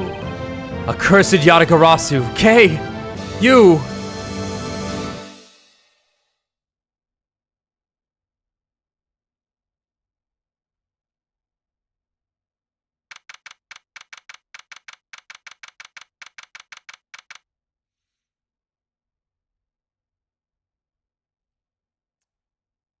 Are we gonna destroy the Berlin Wall?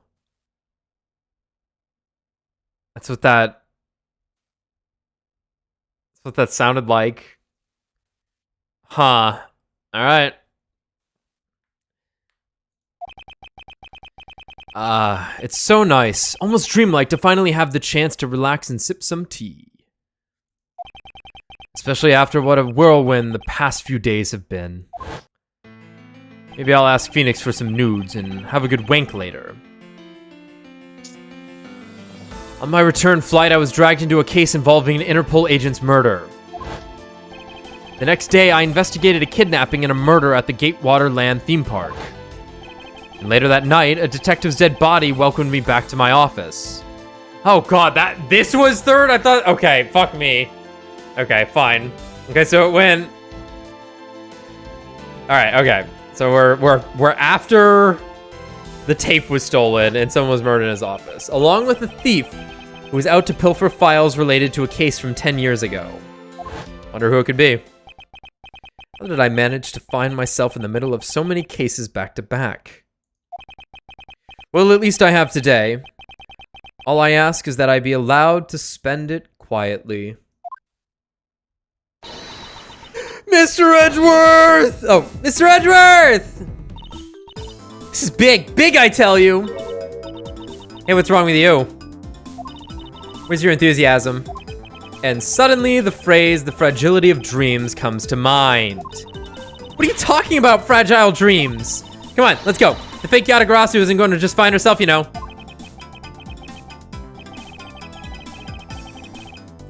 Well, if you must know, it's possible that I was paid a visit last night by your fake. What? What? Unfortunately for us, the thief managed to escape. But even now, we're still looking for this criminal.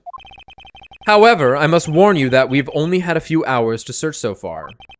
So I must insist that you be patient on this one, Kay. What's with you today? Are you sure you aren't sleep talking to me right now? No, Kay. Those were the last two streams. I'm awake for this one. Anyway, I've got something much more important that I want you to see. Oh, and that is... where is it? Where is it? Where is it? Where is it? Take a look at this. God, I love this face so much. On March 14th, I will be there to steal your dirtiest secret. Quite a bold declaration to send to an embassy. I suppose it was inevitable that a newspaper would catch wind of this. The date the card mentions is today! Today, huh? Come on, gotta hurry. The embassy awaits! I suppose it is quite an urgent matter. However, do you know which country's embassy we should be investigating? Well, it's a really special country, and I'm actually really fuzzy on the details. But never mind that. Where's all your energy? Why are you so lackadaisical today? Come on, wake the fuck up, dude. I'm not Kay, you're just too wound up. Well, then you should get too wound up too. Bitch. Just drank a pot of coffee in the office.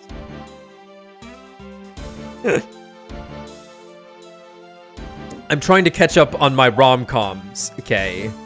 Surely a man deserves that after all I've been through. I'd be so annoyed if I had like this fucking teenager coming at me like that in my office. Right. I like to think he doesn't have a home, he's just sleeping here. He just woke up and he's like, ah, nice. Yeah. Sleep on the couch. Because this just might be our chance to catch that woman. You mean Miss Yu? The woman who killed Kay's father, burned Faraday 7 years ago.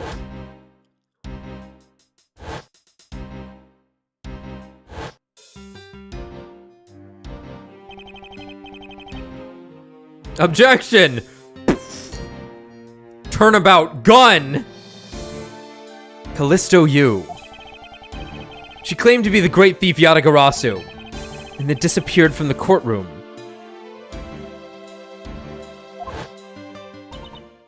Ah, she makes me so mad. The phony. I found you, faker. Faker. Everyone knows that the real Yatagarasu would never send something like a calling card till a company's underhanded dealings are made public. The target is always totally unaware that the Yatagarasu has paid them a visit. That's what makes the real Yatagarasu so awesome. The Yatagarasu's card that's shown in this article. It looks to me as though it could be genuine. See, that's the thing. Whoever it is, that person isn't the real deal, but has knowledge of the Yatagarasu. If this isn't a clue that that woman's involved, then nothing is. Come on, Mr. Edgeworth. Out the door you go. Wait, there are a few preparations I must make before we go. There's something interesting about this card we found last night here in my office. It's of a different color than the one in the article, which makes me wonder why.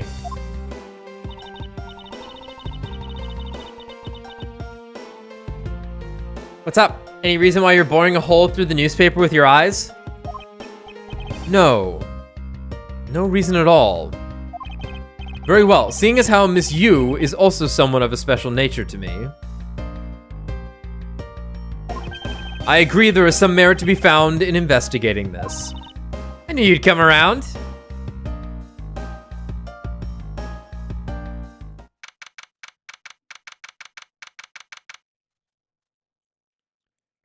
Theatrum Neutralis. By the light of this night's glorious moon. Oh dear God. We are ready to embark on our nightly outing! And this is where our tale begins. God fucking damn it, I should have known! Steel Ha! Samurai, baby.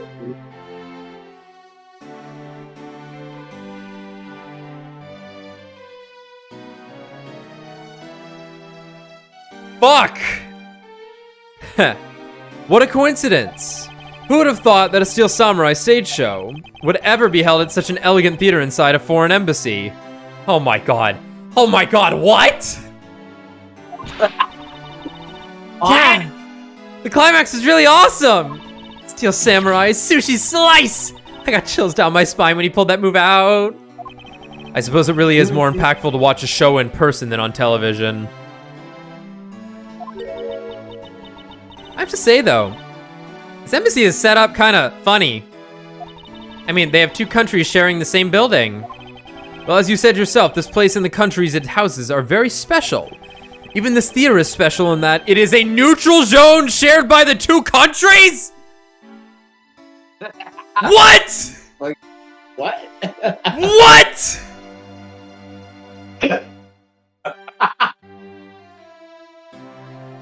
Oh shit! Dude, what? Like 4 stops here. We're at the gate.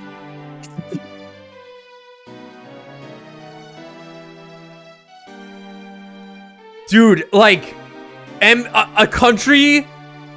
Okay, so they're in America, right? Then the embassies are in America. They're sharing a building, and then there's a spot in the middle of it that is neutral? Yeah, Bro, that is flagged for PvP if I ever saw it. Dude, say fucking what?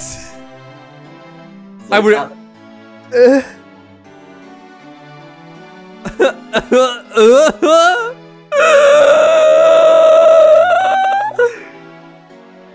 Even this theater is special in that it is a neutral zone shared by the two countries. So let me get this straight. The Steel Samurai show just now is being sponsored by one of the two countries?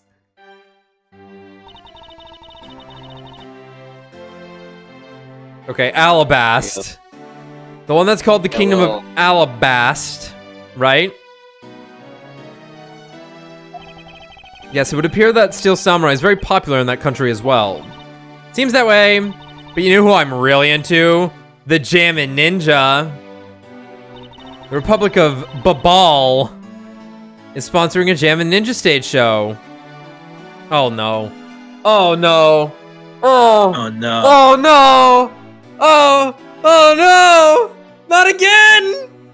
Please. I was like, Please. a scream. Please. Oh. Please let my fucking demons die for once. Please. Do not curse me with this shit.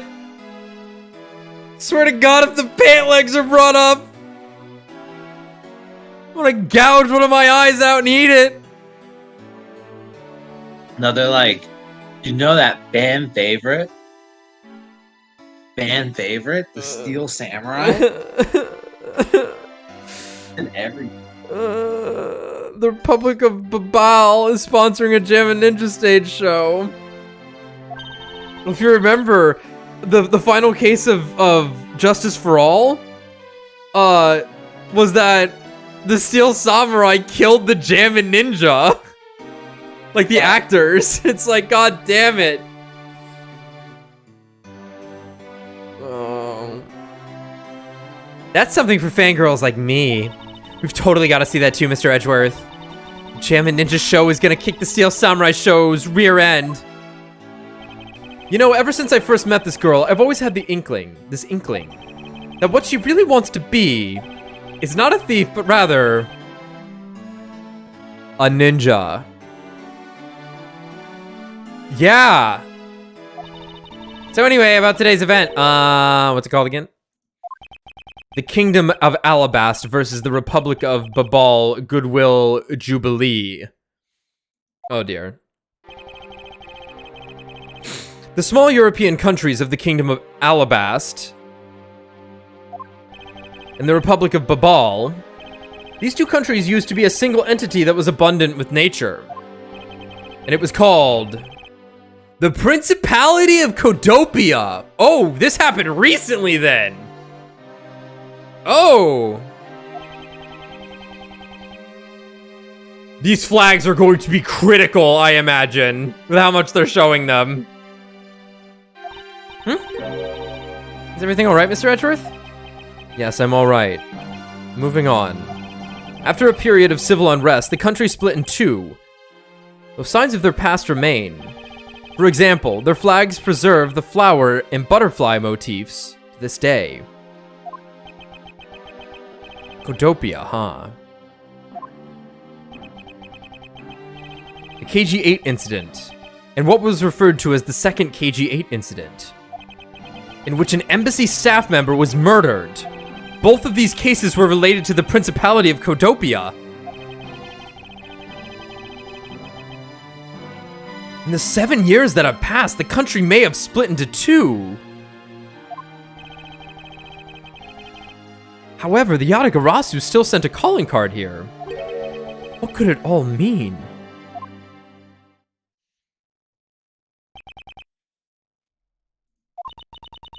Mr. Edgeworth, I know you're thinking about something. Oh, excuse me. What were we talking about again? If you could please stop spacing out on me. Anyway, we were talking about the Alabast versus Babal Goodwill Jubilee. The two countries have had a pretty bad relationship with each other. Oh my god. But supposedly, they've been trying really hard to make up recently. That's why they decided to hold this event. If that's the case, then why the verses? Also, both countries claim to own the real Prima Duck statue, a natural treasure to both. They're planning to have them publicly evaluated today to see which one's the real deal.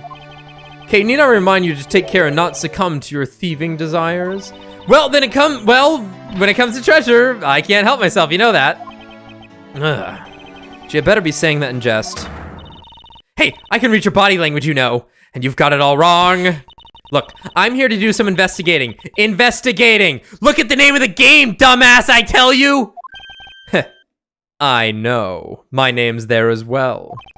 And although we don't know if the Yatagarasu will really make an appearance, I suppose we should still spend some time examining this place. Maybe getting my shit signed by, you know, the Steel Samurai, after all.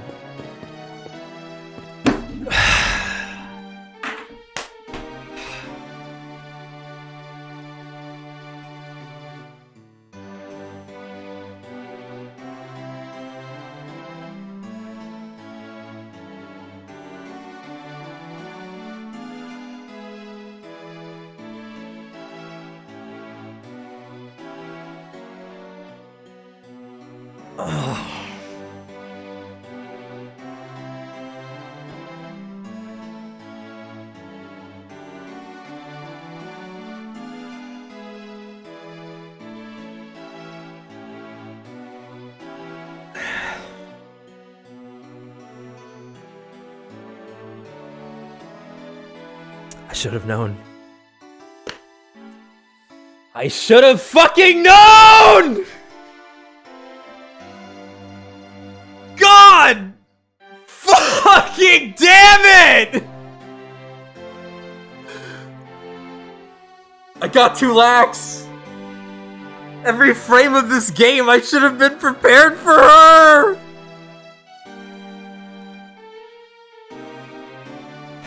Oh god, she's still kind of there. Kay, run. Don't look at her. Run, Kay! Faster! This guy looks kind of cool. We'll look at him instead.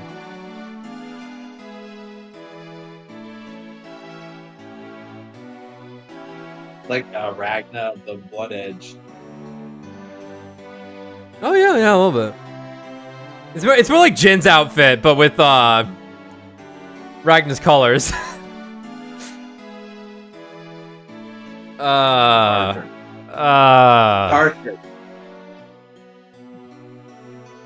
I am the bone of my sword. He's just over there. I think he's wearing a hat. Is there something I can help you with? I was wondering what is beyond these doors. It's the Alabastian Embassy. Now, unless you have some business with the embassy. I suppose I can't really claim to have any business with the embassy right now. Well, you don't have to be so rude about it, Mr. Guard. I gotta go piss out my anger and mentally prepare myself to talk to Lana. I'll be right back.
yelling into the toilet.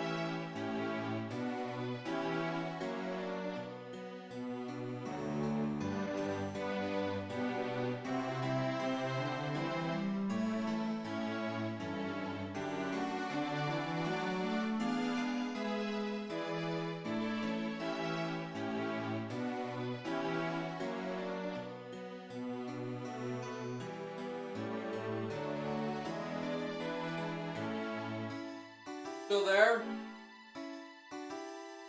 Yeah. Maybe she's gone. Hold on. Let me.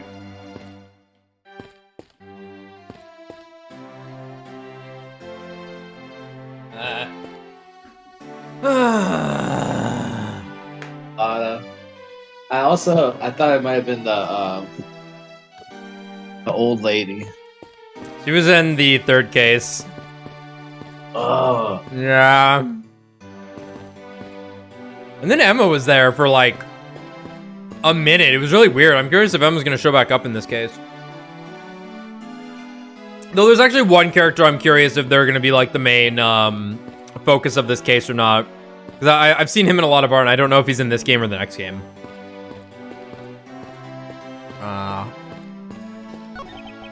10 more minutes. No, in 5 more minutes. But isn't it really bad for me to spend time doing this? It's no use. Would someone please just tell me what I should do? You appear to be troubled by something. May I be of any assistance? Leave me alone. I'm trying to figure out just the right time to talk to that girl over there. And if I mess up, it'll be because I'm talking to you right now. Somehow I get the feeling he's about to fall flat on his face. Well, let's just do as he wishes and leave him alone. Ladies, you know, I've seen a bunch of these, but today's show, it was like they went for a complete comedy, you know what I mean? Yeah, in that last movie, Sushi whatever, I know, right? And that Pink Princess movements were really stiff. In the middle of the show, I could swear that I heard her hip crack. Oh, I know, I totally thought the Pink Princess has a bad hip. Seriously, just what were they thinking, you know? I suppose there was no graceful way to enter this conversation. There are pamphlets about the 2 embassies here on this table.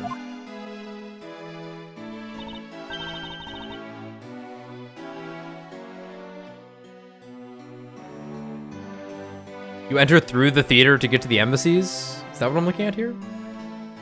It still looks weird to me. The country split into two a few years back, and they've shared the building and its grounds 50-50 ever since. Oh? I guess it's because they don't have the money to build 2 separate ones, huh? I should think that's not the reason why, Kay. I suppose I'll just help myself to one of these. That was progress. What's all the hubbub? Ah! Hey, look! It's the Steel Samurai! And he's got his son, the Iron Infant, with him! Oh, dear Lord.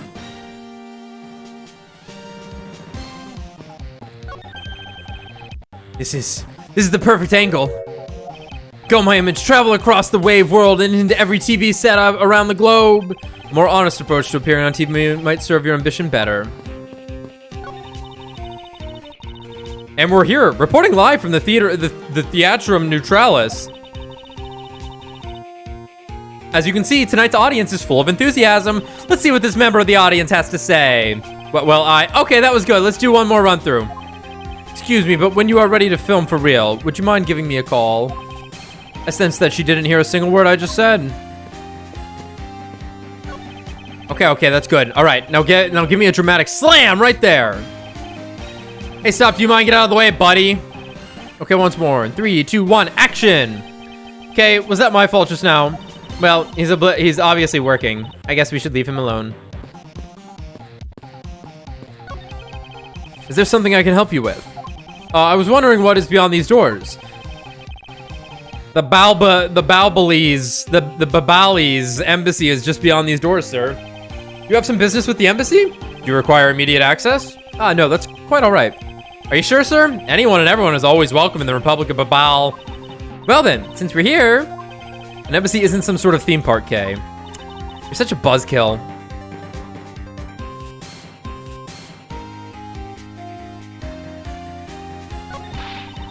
Where in tarnation are they? Come on, big scoop! Hey, mister, out of the way. Yeah, I'm talking to ya.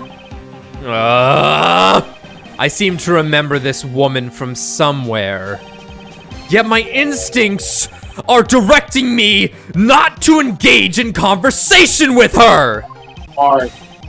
Perhaps it would Mark. be best if I left her alone. Almost popped a blood cell doing that take, that line. It appears that the child is watching a video from the first season of The Steel Samurai. Go, go, keep on fighting until your last breath. Go, go, my hero, the Steel Samurai. Completely absorbed in singing the theme song, I see. I'll let the child watch it in peace. Good lord, what is happening here? May I speak with you for a second? It's the Steel Samurai.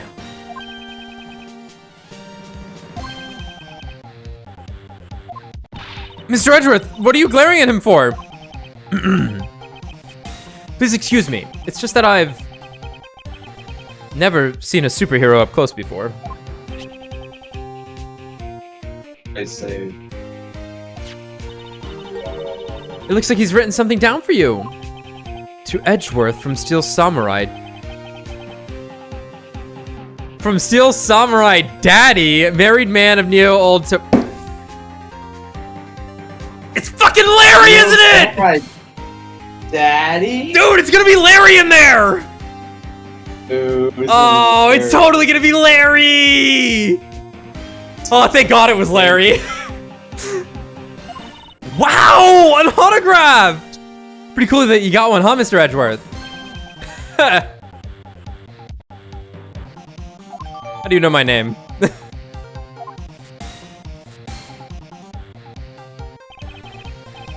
Mr. Steel Samurai! Ambassador Alba is waiting for you.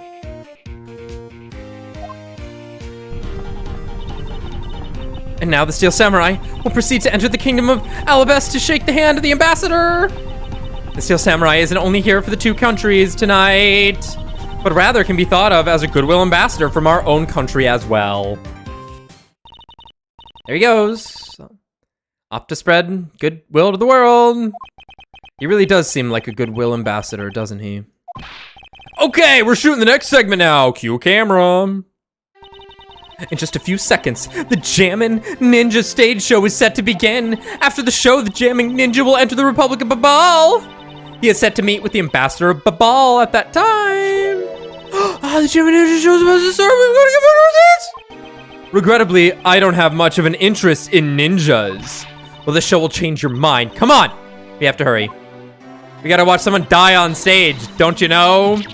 If we miss even a second of the Jammin' Ninja's awesome playing, I'll never forgive you. I suppose you're not about to give me much of a choice here, are you, Kay? Right fucking through the camera line. Let's go, Edgeworth.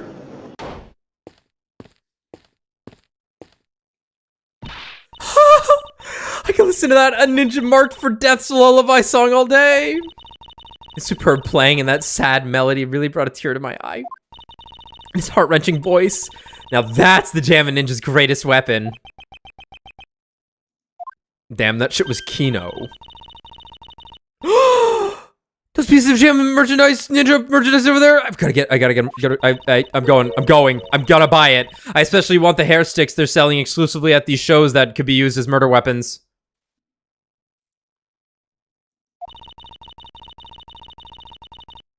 They're exactly like the ones the heroine Princess Misola wears in her hair. Anyway! Hold it right there, Mr. Edgeworth. Yes? You're thinking of going home, aren't you? Well, it doesn't seem likely that the Yatagarasu will be making an appearance tonight. Plus, I got a raid with the boys. You know how it goes. Most likely, it was simply a prank.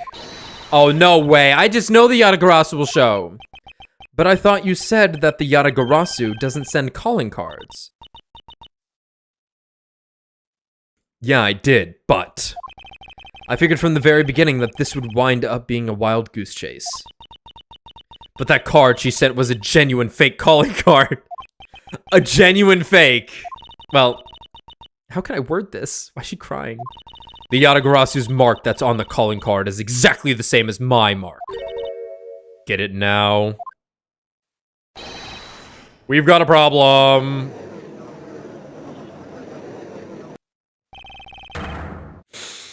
The Yatagarasu has been spotted in Alabast! What? You hear that, Mr. Edgeworth? Ha! So you finally decided to show yourself, you faker? Hey, what gives? I'm sorry, but I will need to search you before you may enter. What the? Hey, the Steel Samurai just waltzed through that one. Straight on through that one. Now, if you don't hurry up and let me through, my phony is going to escape. Okay, a country's embassy is considered to be a part of the country itself. If you don't go through the proper procedures to enter the country.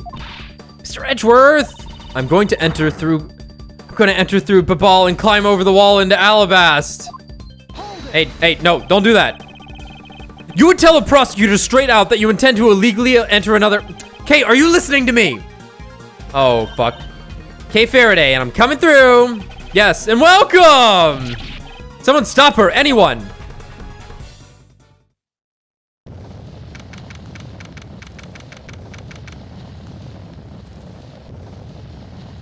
The fuck is this? The open air stage. God damn. Okay, where are you? Don't tell me you really did find some way over this fence. Oh, it's got barbed wire. Ah! Oh, fire! This is too big for us to handle! Looks like the Yatagarasu came to Babal too! Holy shit. You accursed Yatagarasu! Kay! You had better be alright wherever you are.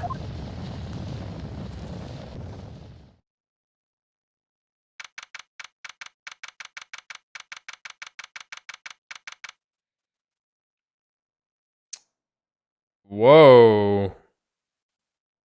Lot to look at all of a sudden. Okay. I told you it wasn't me! Don't care.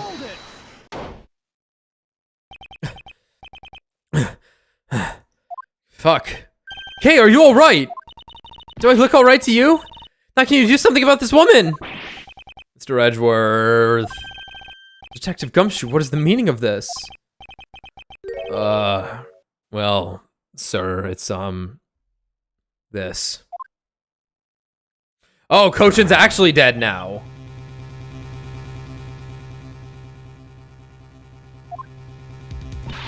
It wasn't me! He was already dead when I ran in here! Hot on the heels of the fake Yatagarasu! Look, I only came in here because I saw a suspicious person at the open air stage. A suspicious person.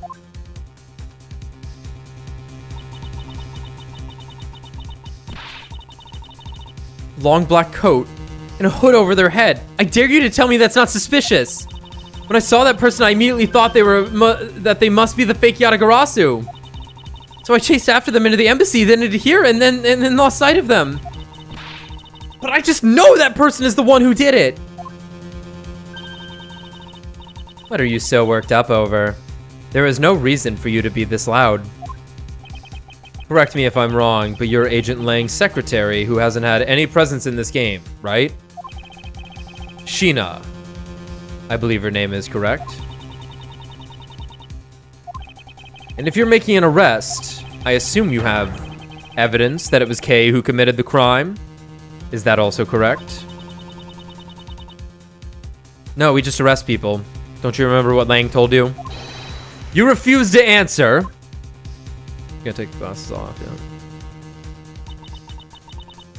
I don't need to answer. You are merely a prosecutor in this country, meaning you have no investigative authority. Hey, pal. Just what the heck does, just what the heck what you just said mean? Right, we're technically in a different country. If it happened here, it's under Mr. Edgeworth's jurisdiction, the end.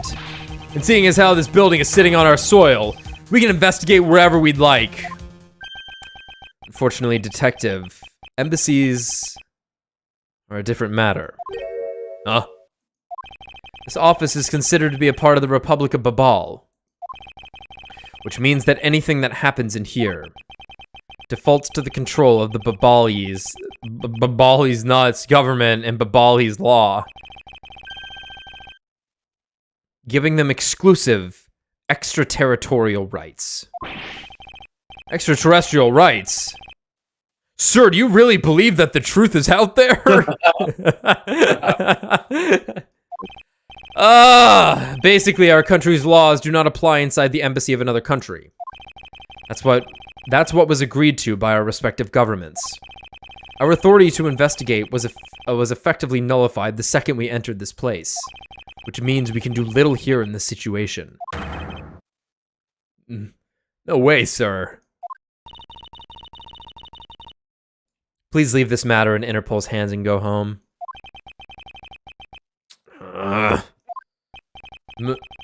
Mr. Edgeworth? Hey, you're not... Mr. Edgeworth?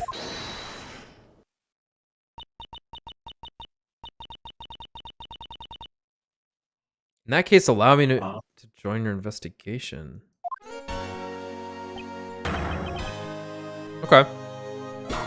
Oh!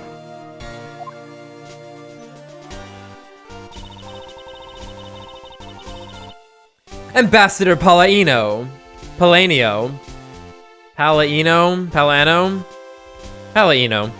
Ambassador Palano, I truly appreciate you allowing me to join the investigation. It's really nothing. Manny was my secretariat, so of course I want to help you as much as I can. In fact, it's a blessing that Interpol agents were able to make it so quickly. Franziska. Well, I never imagined that I'd meet you here of all places.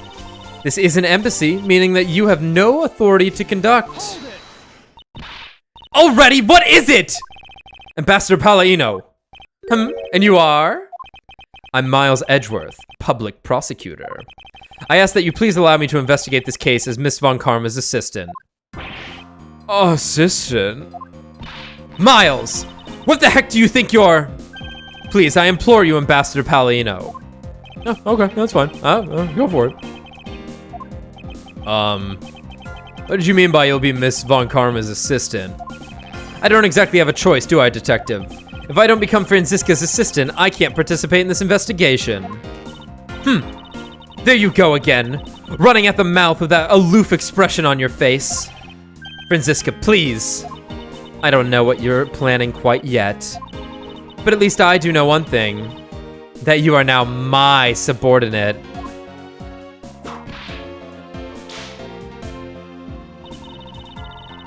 Just remember that my whip is always ready to wake you should you have a brain lapse. It wasn't working for me last case, sis. Of course, I'll keep that in mind. If you are done playing games. Right, let's begin the investigation. Man, right into it. I feel like there'd be a little more lead up into reaching here, but that's okay. By the way, Detective, I suppose it's a bit late to be asking, but why are you here? Well, better late than never, I guess, sir. I was placed on guard duty for the Babalese embassy today. And why are our police guarding an embassy? Well, on account of the card they got from the Yatagarasu. They called us up and asked for our help, sir. Oh, and because we've been searching for the Yatagarasu these past 7 years. It was more or less mutually beneficial arrangement, if you ask me. Except for how mutually unbeneficial this has all turned out to be, I suppose. It looks like you failed to competently perform your guard duty yet again. Look forward to your next salary negotiation, although it's out of my hands. But sir, if it gets cut anymore, I won't even be able to buy packet noodles anymore. Yeah, he's cutting his face. Alright, let's go, Gumshoe. Mr. Edgeworth, there's still something on this display rack, sir. Knives, huh? Although the blades are all that remain of them, unfortunately. I guess the handles all got burnt off by the fire. No? So even the knives fell victim to the fire. Ambassador Palladino, are these knives yours? Why, yes, they are. They are a special set of ornamental knives featuring the national symbol of Babal. These butterfly-themed knives, along with Alabast's own set of knives, are comprised of 3 knives each. But I can't believe the Babalese ones have been reduced to the state. Ornamental knives, huh? There's a small release on the tang of this blade. Ambassador Palladino, what is this notch here for? Oh, that! It's a feature of these knives wherein you can freely exchange the handles of them. So that we can change how they look to fit the situation, of course. I see, so these knives were constructed so that the handles could be easily removed. These shelves are lined with American souvenirs and memorabilia.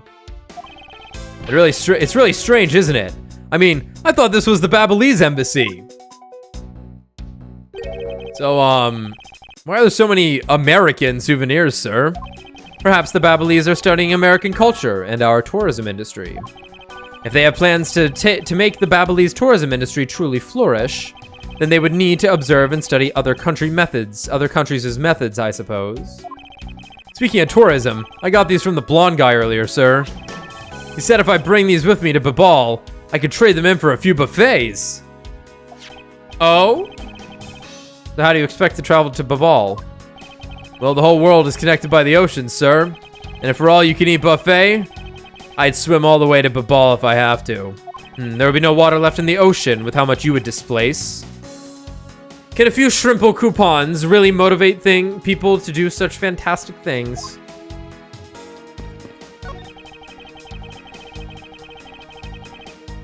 It looks like this was once a grandfather clock, but it has fallen victim to the fire. Hey, Mr. Edgeworth, is it okay for me to talk about the clocks in my house, sir? If they're unrelated to the case, I hope that you will refrain from sharing. But, well, there's this one clock that I made by myself, with the timer on it. That's quite enough to... Hold on, you made a fucking clock? He's about to say it, but it doesn't work. Yeah, I didn't actually... Like a potato connected to a bat. Yo, the Steel Samurai? Because this is a national treasure, can I ask that you please not touch it? I'm afraid the only ones allowed to touch it are myself and the Secretariat. But there is a possibility that it is related to the murder, wouldn't you agree? Hey, Mr. Edgeworth, why don't we give up for now? We can force them to let us investigate it later when we find some solid proof. I suppose I don't have a choice here. This must be one of the Prima Duck statues Kay was talking about earlier. Is it just me? Or does this man look like the Steel Samurai? They could be twins.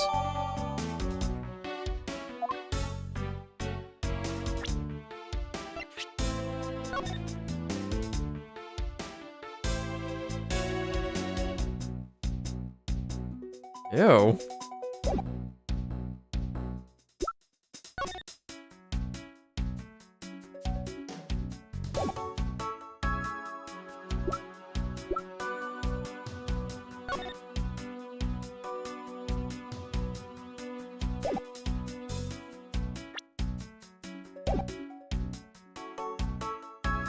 Oh, wait, these are just left in here.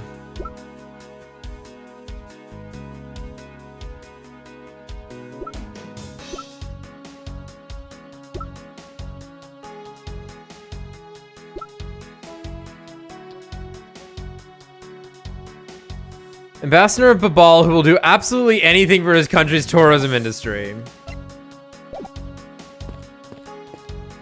Damn, that dude's dead. Sorry, but Interpol is still conducting its investigation beyond this point. I am a subordinate of Miss Von Karma. Is there some reason why I'm being denied access? My superior clearly stated, don't you dare let anyone near the site, you got it? If I let you examine the site, my superior would get really angry at me. You know, Mr. Edgeworth, I feel really bad for the guy, so why don't we do as he says? Yes, I suppose we might as well. Kay, are you alright? You believe me, don't you, Mr. Edgeworth? You don't think I did it, right? Yes, of course I don't. And I promise to prove that it wasn't you. That's enough chit-chat. You can investigate all you like, but it's only a matter of time before we take her in. It would be wise of you to give up while you can. No, I don't think so. Kay isn't lying, and my investigation will prove that to be true. Go ahead and try, then, if you're that confident. I can't allow this to continue on this way. I must prove her innocence post-haste. Hey, it's another butterfly! I believe it is the symbol of the Republic of Babal. Yep. A drawing this big on the wall of an embassy. It definitely conveys a sense of overwhelming patriotism.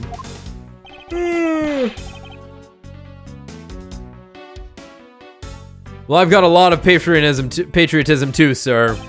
The reason I became a cop in the first place was because I wanted to protect our country.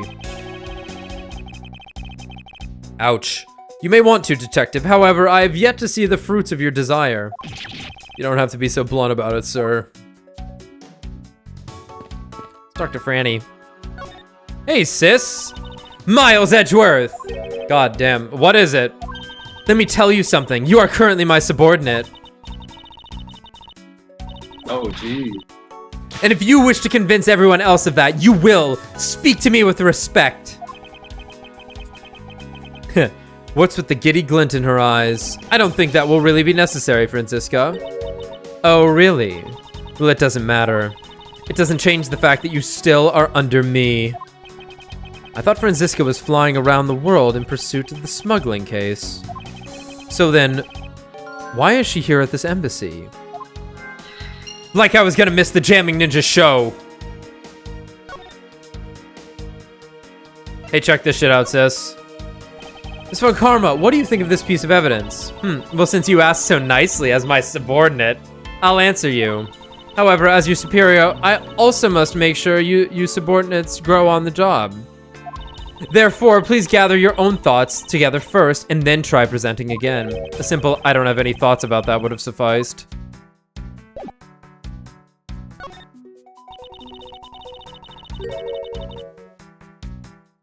I was investigating at the Alabastian embassy when I got wind of this mess. You know who Franziska reminds me of? I'd say this to Gothic and not anyone else because no one else has read 100 Kanajo. She's like Kishka. She acts all tough and really sharp and whatnot, and then she's super proud, and then you pamper her once, or she cracks once and she turns into a crying baby of a mess of a baby. Wait, who again? So there's a character in 100 Girlfriends named Kishka, and her gimmick is just horrendous because it's 100 Girlfriends. They all gotta have gimmicks, right? And her whole thing is that she never got enough love when she was a child because she was the eldest sibling. So like, if anyone like pampers her, she like turns into a baby, even though she's like one of the tallest members of the group, and she's like the leader of the kendo club. So she's this like super serious and proud character, but then you're like, oh, nice work, Kishka, and you pat her on the head and she starts sucking her thumb, and it's like, eee.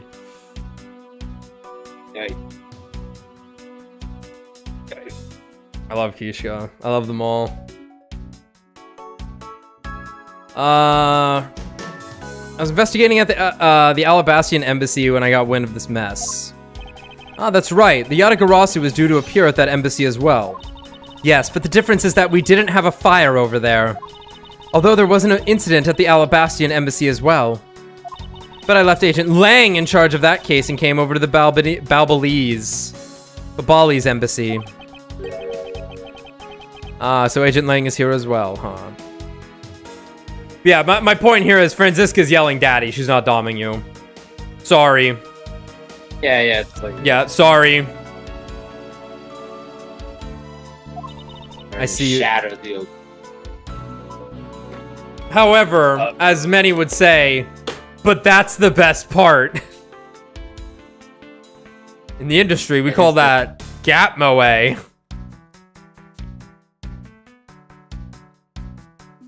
I see you've met. Well, he is the Alabastian Embassy acting as, he is in the Alabastian Embassy acting as a bodyguard for Ambassador Alba. However, he seems to have a different reason for being there. Yatagarasu. So the suspect in the murder that occurred in this office is that little girl I see. Is she perhaps trying to be the Yatagarasu? Kay would never harm a soul, sir. Kay. You remember, do you not? About the case we investigated together 7 years ago. Thank God Franziska fucking remembers! That girl is the daughter of the victim in that case, Mr. Faraday. Oh. So she's that feisty little girl. Same could be said about you. Kay has been on the trail of the Yatagarasu, which is how she ended up here. Looking for the one who took her father's life. I see. Kay's trying so hard. But you know what? The Yatagarasu just keeps on tricking us all. How so? The Yatagarasu sent a card saying, I will be there to steal your dirtiest secret.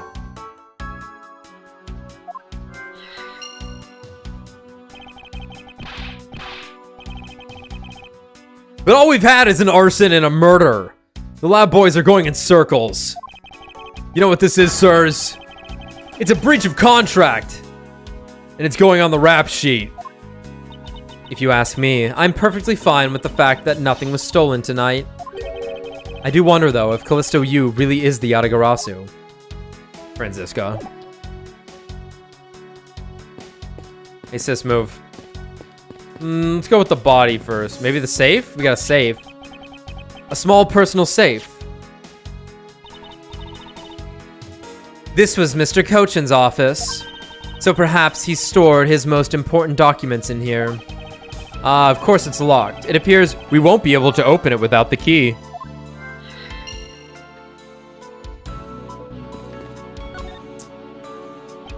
So our victim was the Secretariat of the Embassy, I take it. Manny Kochin. I heard that he was an admirable person. Very admirable. The cause of death is a stab to the base of his neck. He was lack in watching his back.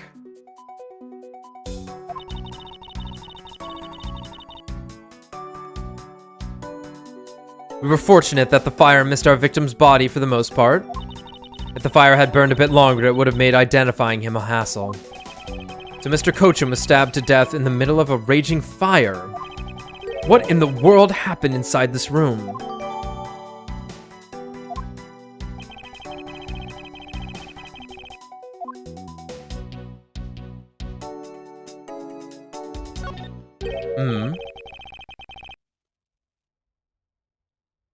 There appears to be something in his pocket.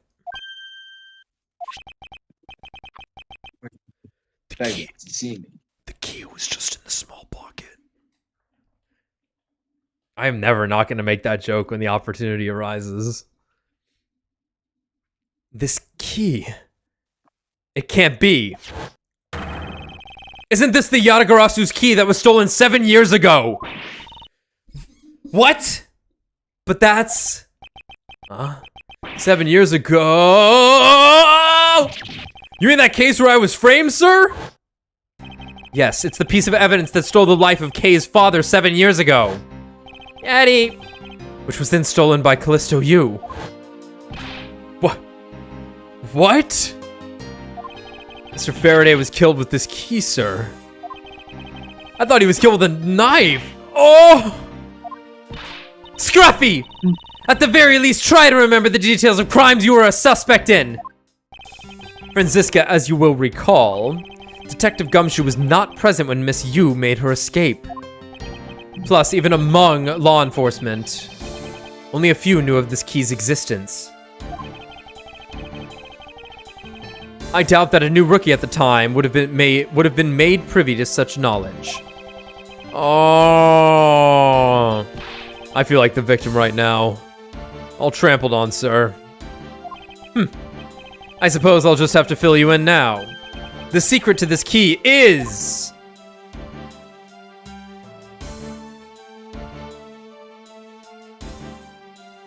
Whoa. Click. Oh, wow, that's amazing, sir. It's like some kind of magic trick. Don't bring up magicians. I don't want to think about them either.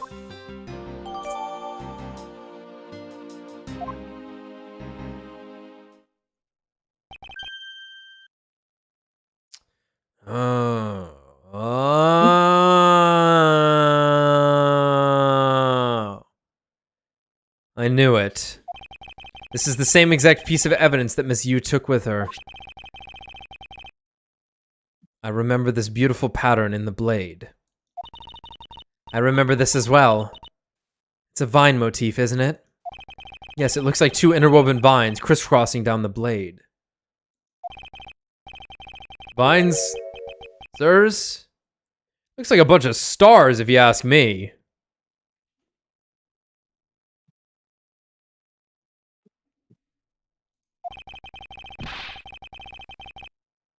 It's one of those six-sided stars, just like the police marks on our IDs. Or from that new anime, Oshi no Ko. I really don't think you can call these stars. To say that the detective's art sense is underdeveloped would be an understatement. The real question is why was the Babalese.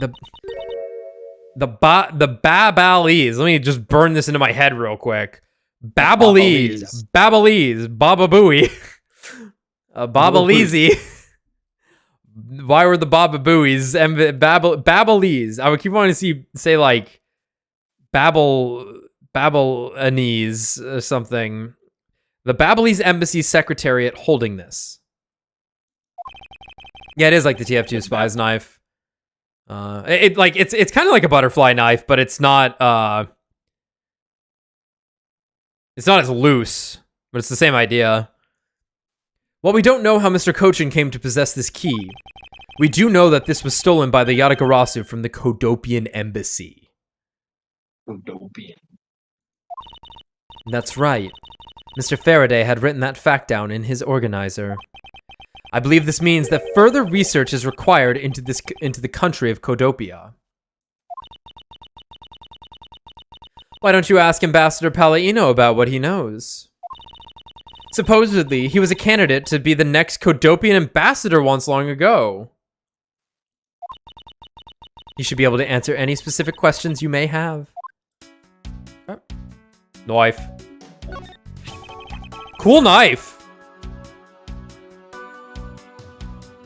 Is this knife the murder weapon? Some preliminary testing has been conducted. According to the results, the blood on that matches the victim's blood. The blade's shape was also found to be consistent with the stab wound. I suppose this means that we now know that the crime was committed with this knife. This knife's got some really fancy ornamentation going on, huh, sirs? This thing practically screams artsy at me, too. Although it also was covered in blood, just like the last thing that I said was artsy.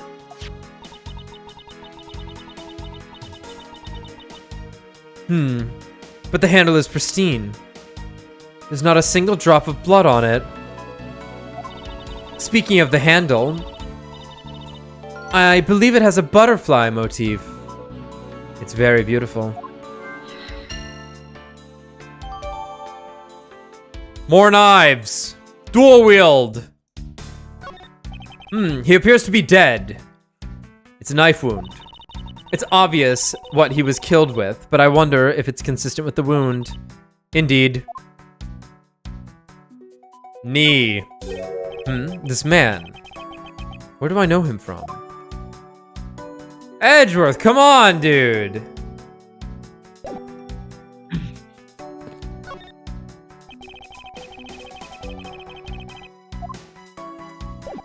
Just double checking. Here I come.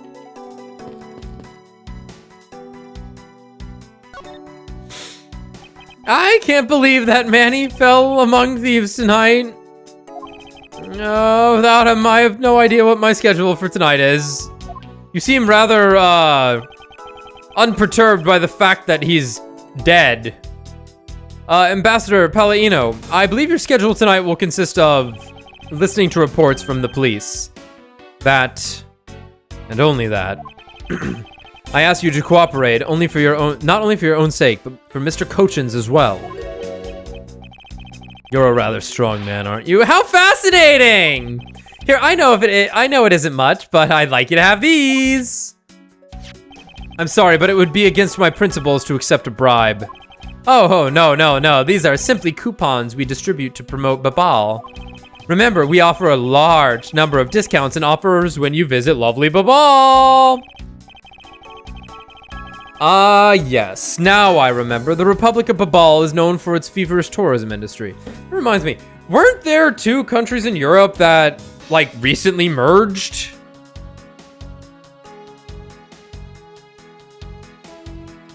Was it Czechoslovakia? Something has a new name over there now, and I don't remember what it was. Which country it is, rather.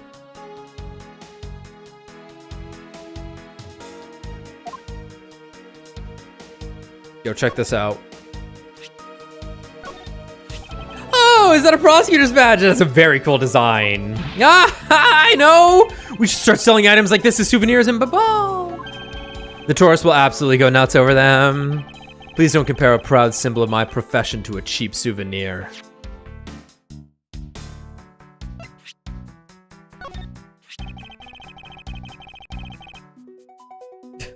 This statue resembles that hero of the Steel Samurai, don't you think? I was thinking that, what would you say to changing its name to the Steel Samurai statue? It just might attract a few more tourists to our country if it did, right? If I did, right? I'm not sure what to think. I thought that thing was a national treasure. I like copyright too. What do you know about this knife? Oh dear. If people were to find out that a murder occurred at our embassy, the number of tourists would plummet, as would our revenues. It would be a disaster. What are we gonna do? He really does seem worried. Perhaps I should refrain from bringing this up. No, you should bring up the murder at all times.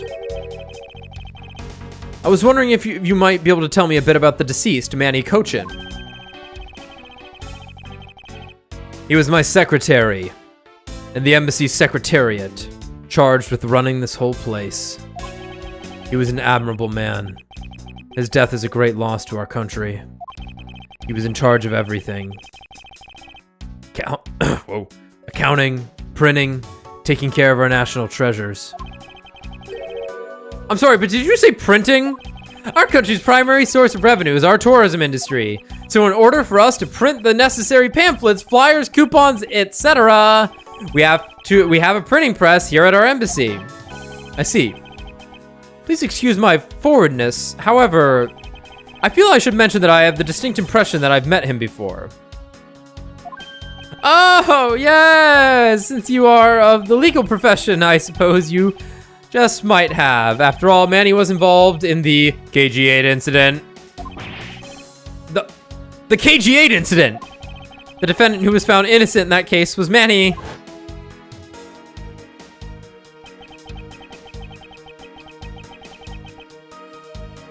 So your Mr. Cochin is the same man as the one in that case.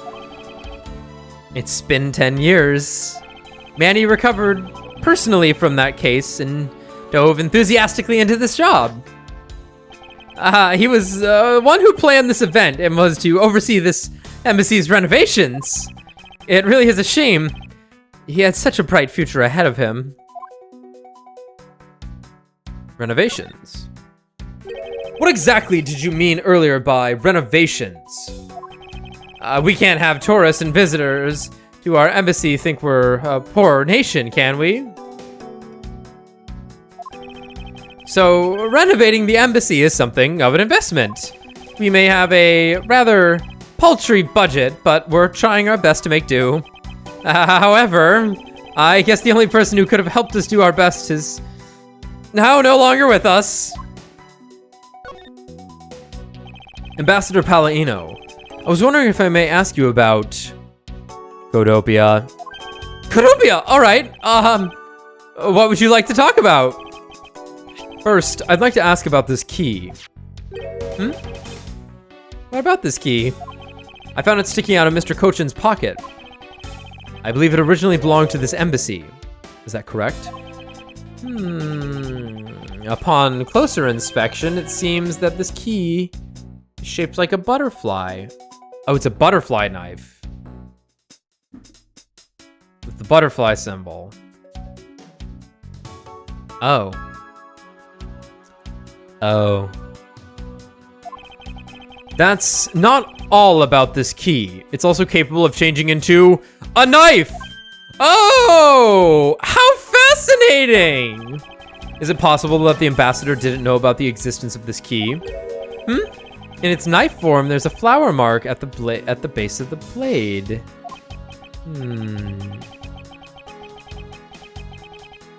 I guess this knife might be from when we used to be a part of Codopia. And how did you come to that conclusion? It has both of Codopia's national symbols, the butterfly and the flower. I suppose Manny used this key here at the embassy back when we were still Codopia.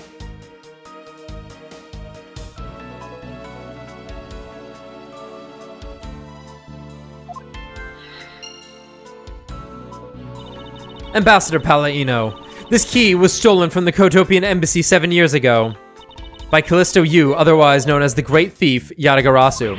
Oh, really? You were not aware that Miss Yu had broken into this embassy at that time. I'm sorry, I can't be of much help. I'm not very familiar with the details, you see.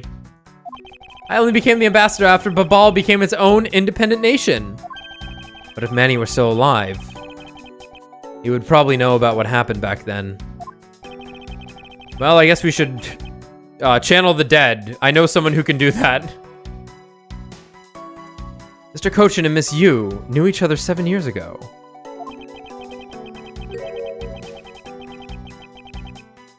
But that doesn't explain why I found the Yatagarasu's key here in the present. Alright, let's have some brain cum.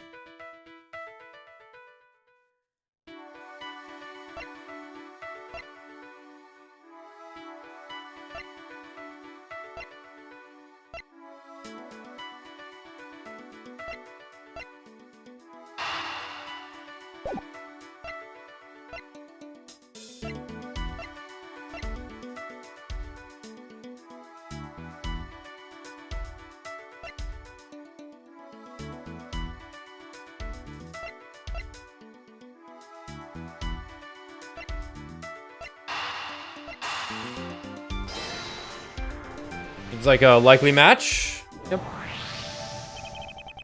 The design on the knife's handle.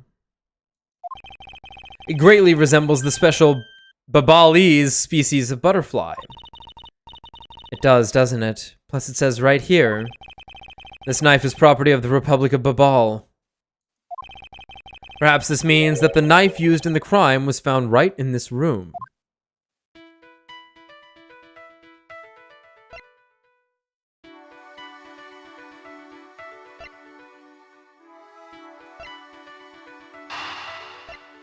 Well, this will be pretty big if we're opening a safe right away. Let's see. Oh boy. We know for a fact that the Yatagarasu's key was used at this embassy. Furthermore, we found it in the victim, Mr. Kochin's pocket. Which leads me to think that perhaps it is the key to the personal safe in this office. Good thinking, sir. Let's go try it out! It appears I was correct. The key that was left to us in the victim's pocket, it literally turned out to be the key to the next piece of the truth. What do we have here? Hey, there's nothing inside! You think the Yatagarasu made off with everything, sir? No, it's just, there's another compartment. No, detective, I believe all we need is a closer look.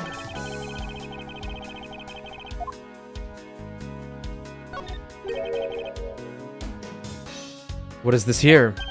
Looks like the ripped corner of a piece of paper, sir.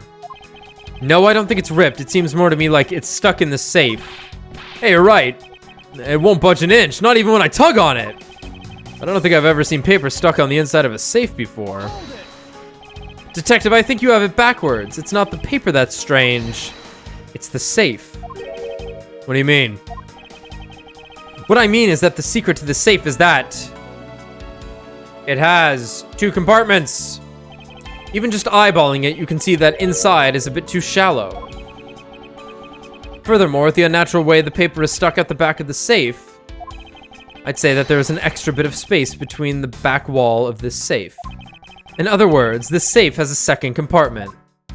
What? I suppose that you are correct in asserting that the paper is stuck in an unnatural manner.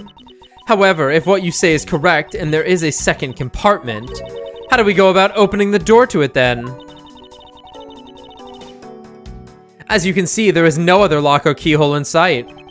Actually, there is one more spot of interest to me on this safe. Oh. Yes, and I believe that spot is the keyhole to our second mystery lock.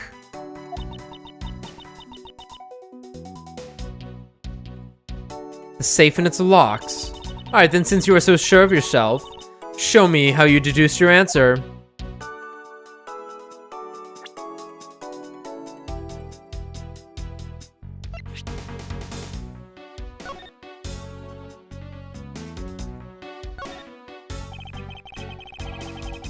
There's a vine motif to the ornamentation of this blade, even if Detective Gumshoe claims to see a star motif in it. Between the blade and handle, there is a flower, and the key itself is a butterfly. This blade was stolen by the Yatagarasu 7 years ago from the Kodopian embassy, which suggests that this was made while Kodopia still existed as a country.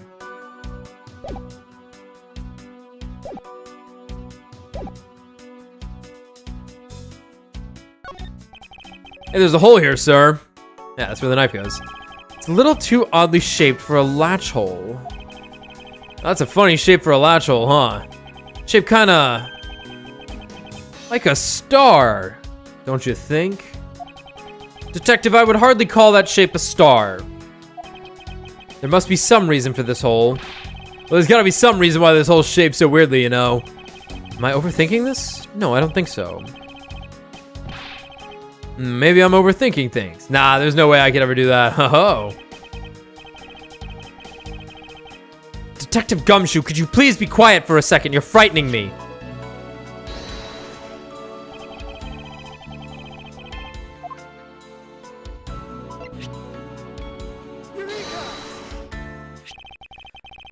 Doesn't the shape of this keyhole remind you of something, Franziska?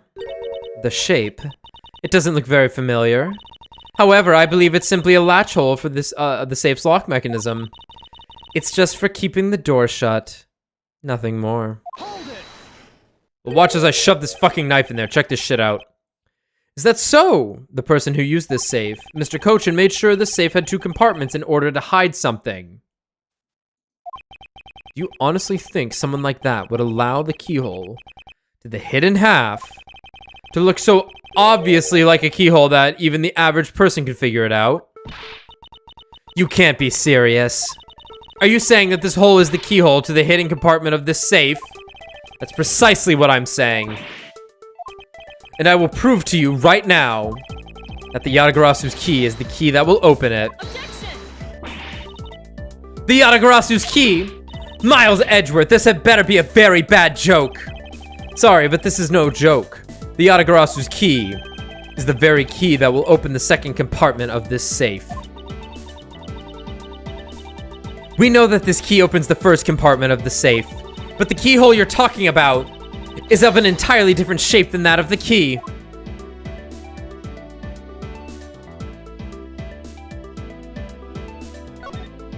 Ah!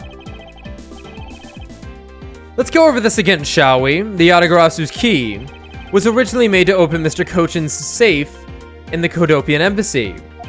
We confirm that as fact by opening the door to his safe with it. Now, let's take a look at the back end of the key. We really don't need to like, go over this game. Looking at the knife portion head on, what do you see? What are you talking? Oh. It appears that you've come to understand what I'm talking about. When viewed head on, the knife's blade is the exact same shape as the keyhole. The real function of the knife portion is to act as the key to the hidden portion of the safe. But That's preposterous! Because it looks like a knife and was used like one to kill Mr. Faraday 7 years ago. We fell under the misconception that it was always meant to be a knife. But for both the safe and its key to conceal such clever tricks, whatever is hidden inside the secret section must be of incredible importance. We'll crack that shit open! Then it's even possible that what I've been searching for is inside. Scruffy, hurry up and open that safe!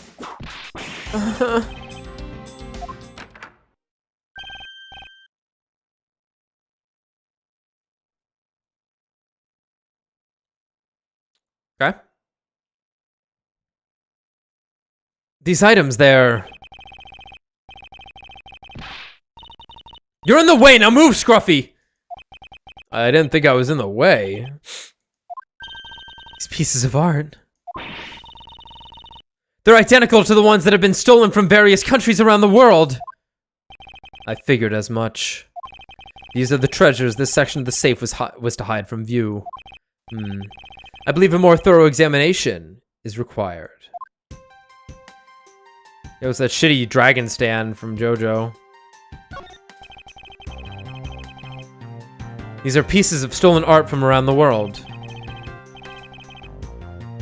I wonder how much they're worth.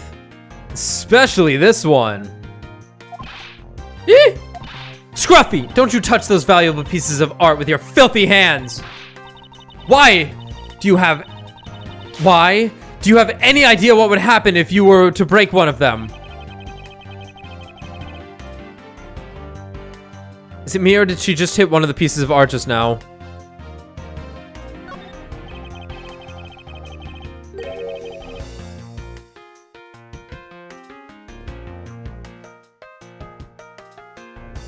This is the document that we thought was stuck earlier. I wonder what it's about. Beats me, sir. Why don't we take a look first before we give up, Detective?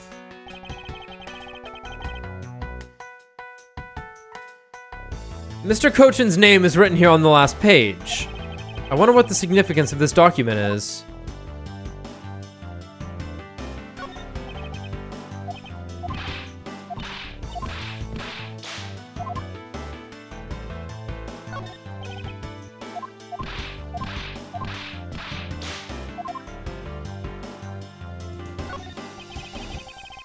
To build this sort of trick into one safe is really something.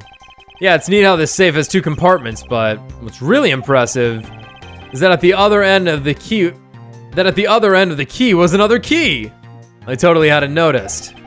I wonder if Mr. Cochin was just paranoid, or if he had secrets of that great a value.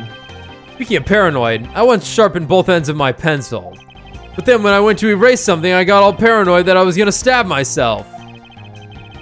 Please refrain from dispensing your special brand of unrelated stories while on duty. Yes, sir.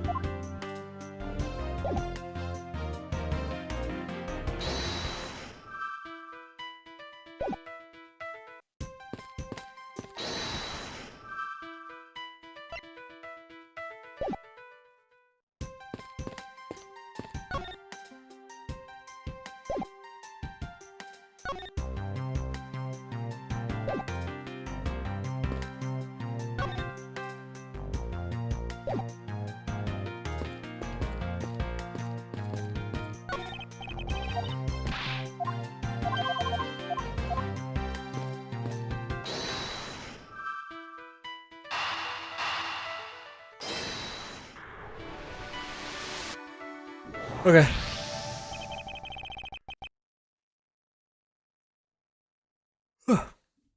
To steal your dirtiest secret.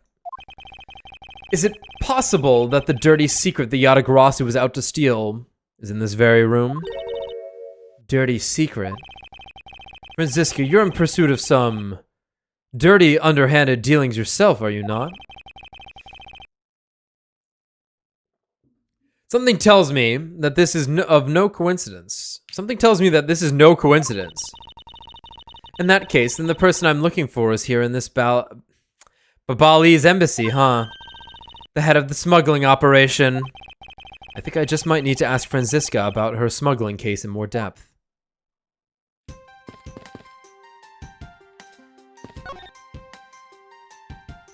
Smuggling. Franziska, when we last talked, you said that you were on the trail of a smuggling ring. I suppose the reason you are here right now is related to that. Yes. After analyzing the intel we've gathered from various countries, this embassy rose to the top of our list of sites to investigate. Excuse me. Ugh. And this is what tipped us off. Okay. This accounting document. It's only one page of the whole thing, so we're not sure about all the details. However, it's enough for us to grab onto the tail of the beast. For you see, this type of paper was made only in the kingdom of Codopia. Which means that somewhere in the countries of Alabast and Babel, I should be saying Babel because that's what they're going for, is the head. The one pulling the strings behind the entire smuggling ring. That's Franziska for you. She's amazing, pursuing this case with all she has.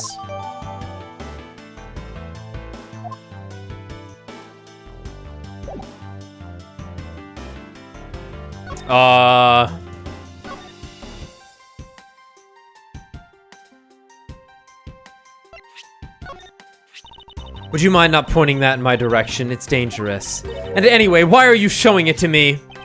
I have no particular reason. I thought it would be funny. Ah! If you have no reason, don't you bring that dangerous object near me. Do you understand? Is she really that oblivious to the irony in that statement? She's let loose that dangerous whip of hers for no reason all the time.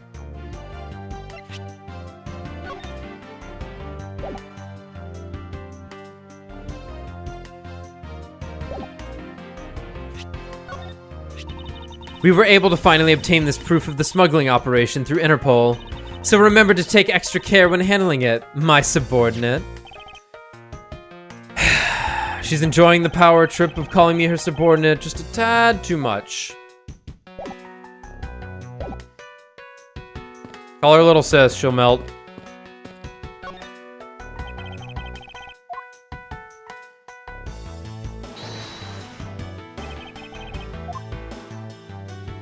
Oh yeah, I got that. Thanks though. Take a good look at these documents, Franziska.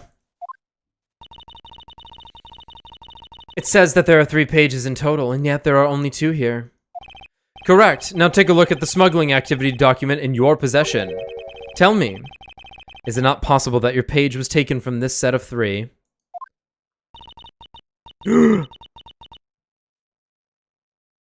Well, well. It certainly looks that way. By putting our multi-part puzzle together, we seem to have arrived at an answer. And it seems that you have now found what you were looking for. Yes, and with this, it has become crystal clear that Mr. Cochin himself was responsible for the mass smuggling of Babelese ink. Babelese ink. These nuts, Miles Edgeworth.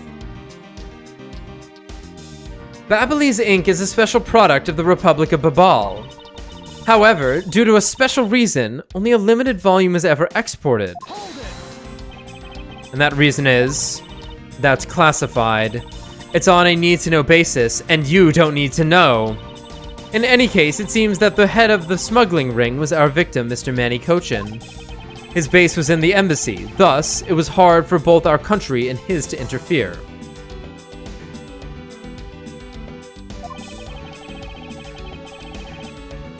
Making it the ideal condition under which to run a smuggling operation. But it's so frustrating. I lost the person I was to rain judgment down upon with my whip of justice. Well, even if he is dead, we still have a responsibility to look into his misdeeds. You expect me to whip a dead man? Well, I'm not interested.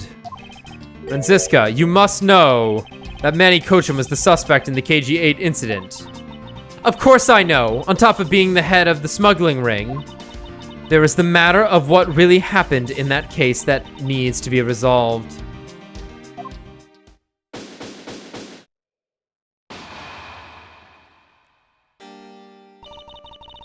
Are you done investigating? Yeah. You realize now, don't you? That this girl is the only one it could be. Now come quietly, Yatagarasu. Hey, Faraday.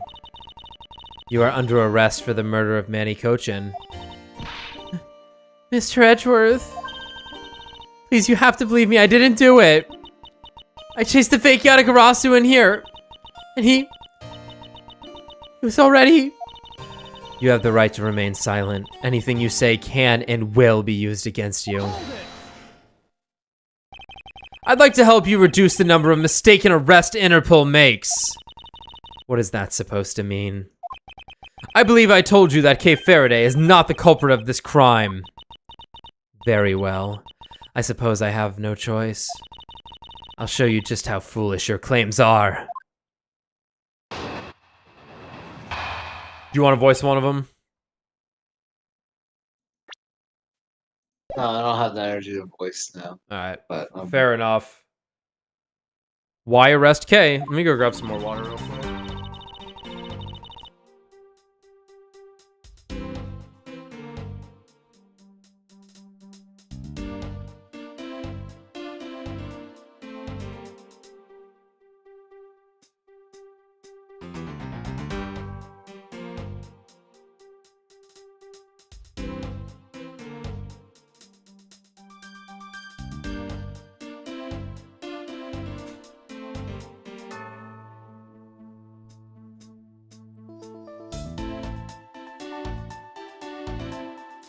Alright. Even your police confirmed that the Yatagarasu infiltrated the Babalese embassy tonight. Utilizing the confusion caused by the fire, the Yatagarasu snuck into the embassy. Furthermore, this girl claims to be the Yatagarasu. And most importantly, other than her, there was no one else in here with the body. Yeah, well, that can't be right. Fuck you. Your reason for suspecting Kay is because you think she is the Yatagarasu. Exactly. But it isn't just me. She calls herself the Yatagarasu. Look, how many times do I have to tell you? I was only out to capture the fake Yatagarasu. Imposter or not, it matters not. A Yatagarasu is a Yatagarasu. Very well. Then I shall prove that Kay is not the Yatagarasu who killed Mr. Manny Cochin. Go ahead and try. Show me what the prosecutors of this country are made of.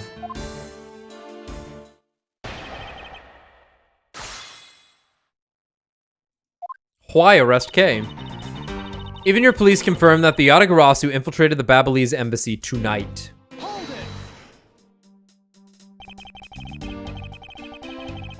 They may have confirmed it, but are you telling me that no one could catch the thief? If so, you're basically admitting that the Yatagarasu that committed murder eluded us. Shit. Of course, I chased after the Yatagarasu that entered the Babalese embassy right away. And that is also why I'm making this arrest right now. Because at the end of my long chase, there was only this girl. Ah! Oh! In any case, this is what I believe happened tonight. Utilizing the confusion caused by the fire, the Yatagarasu snuck into the embassy.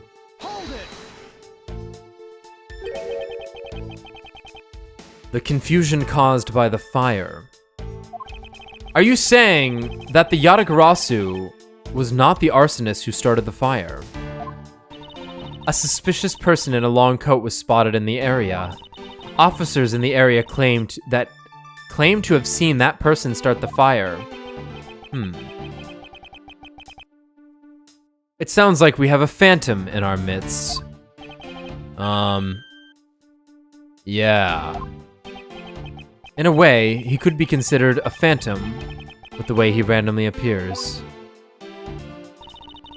What? Furthermore, this girl claims to be the Yatagarasu. Just because she calls herself that, it doesn't prove that she is a killer. No, but it does give her a motive. The Yatagarasu sent a card saying, "I will be there to steal your dirtiest secret." Furthermore, there are documents pertaining to some smuggling activity in this room. She obviously wanted to steal them. So she killed Mr. Cochin for the key. Oh, I see. No, that makes sense. Her logic is very sound. I expected nothing less of Agent Lang's secretary. However, that statement just now didn't sound right. It might just be the opening I need. She wanted to steal documents regarding smuggling, so she killed Mr. Cochin for the key. Hold it. So you're claiming that Kay knew that a foreign country's embassy had such documents? As stated in the calling card, the Yatagarasu was out to steal a dirty secret, which means that the goal tonight was to steal those smuggling activity documents. You have it all wrong.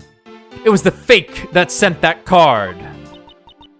Your words are meaningless. If you are truly innocent, then let's see some proof. Hey, Mr. Edgeworth. I leave it to you to handle this. Yes. I'd rather you did. The Yatagarasu's goal, huh? You can claim she's innocent, but you can't change the facts I've already outlined.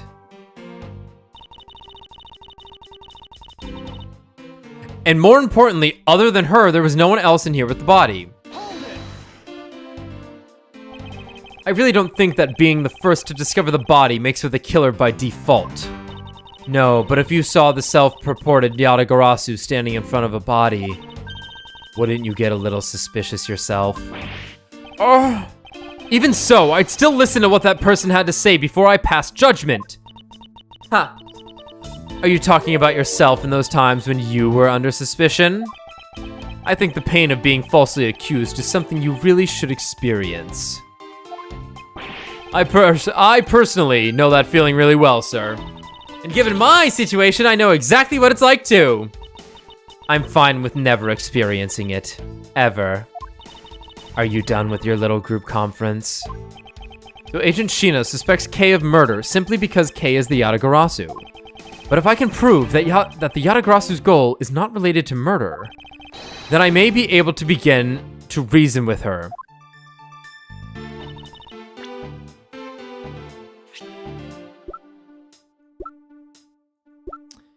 Man, we have the fucking Steel Samurai's autograph as evidence.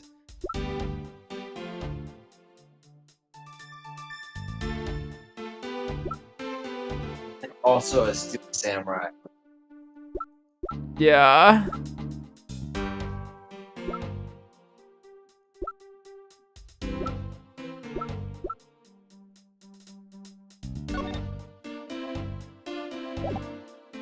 Single stab to the base of the neck. The body wasn't badly burnt by the fire.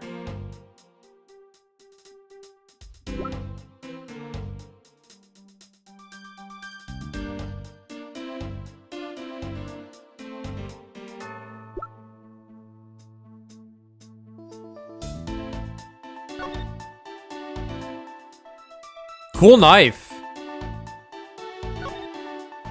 So this is what took Mr. Cochin's life. Some of his blood is still on the blade. Wow. I've been a detective for 7 years. I've seen a lot of weapons in my days. The knives that were used to kill are always the hardest for me to bear. Yes, unlike guns, this is one weapon where you're likely to find the victim's blood on it. Yeah, just like how this one is practically drenched in it, huh, sir? Despite that, it looks like the blood managed to miss the handle somehow.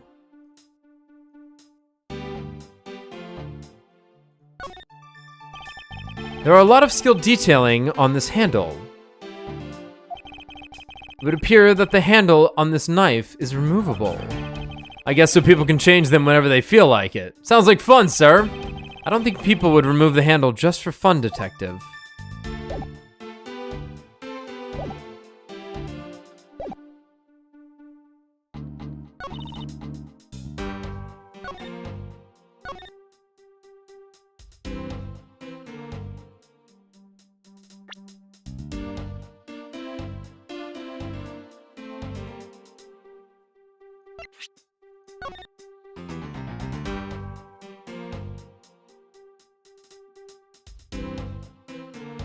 Horrified that I have a visual for this. Just fucking terrified that I have a visual for this.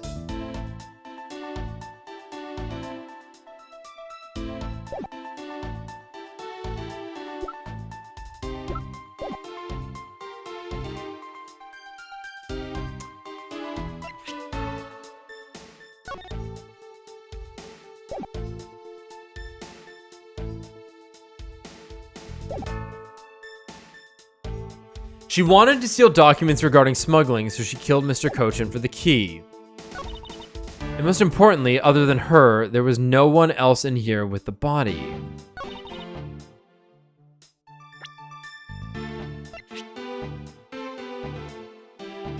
Yo, is it the knife? Is it the key on the key? Objection! Wow! That's crazy! Agent Sheena, I regret to inform you, but there is a flaw in your logic. Oh. Even if you claim that she is the killer and the Yatagarasu, I am certain that securing and smuggling documents is not the motive behind the murder. The key to the safe in this room was found on Mr. Cochin's body. Furthermore, the Yatagarasu would not be so stupid as to leave without the documents. But the shrimple fact that the documents were still in the safe when we looked. It's obvious that the killer's target was not the safe at all.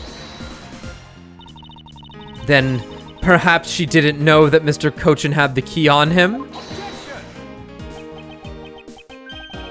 If that's the case, then why would she have needed to kill him? Because I can think of no reason for her to kill him if she had not known that fact. Need. Reason. All of this is shrimply our conjecturing after the fact. It's entirely possible that she accidentally killed him when she was sneaking in.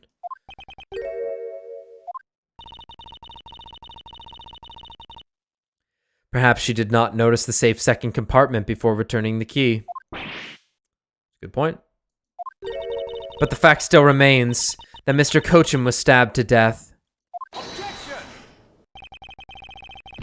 But you have no definitive proof that it was Kay who committed the act. Actually, I do. I saw her holding the knife she used on the victim with my own eyes. What? Allow me to tell you a bit more about the evidence that will pull her away behind bars. Put her away behind bars.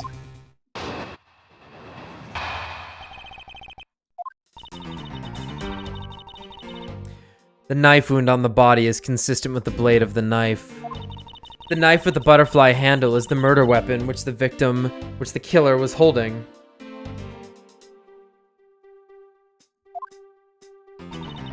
I assume she obtained the knife from the display rack and used it on the victim. The knife is a part of a special 3-piece set, which has a design like no other. The evidence and the testimony, it all points to the girl. There is no counter-argument. Damn, she got me. That is your definitive evidence? You see now that she is definitively the killer, right? No. Mr. Edgeworth, you've gotta believe me. I saw a suspicious person in a long black coat outside the embassy, I swear! You came in here because you were chasing this suspicious person. That's right! I ran into this office only because I was chasing after that person.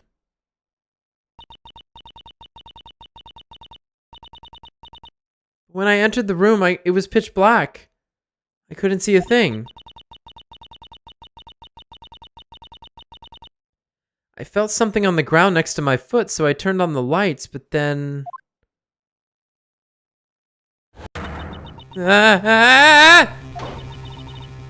Who's there? This is... I came to this room upon hearing the girl scream. And when I saw her holding the knife, I immediately restrained her.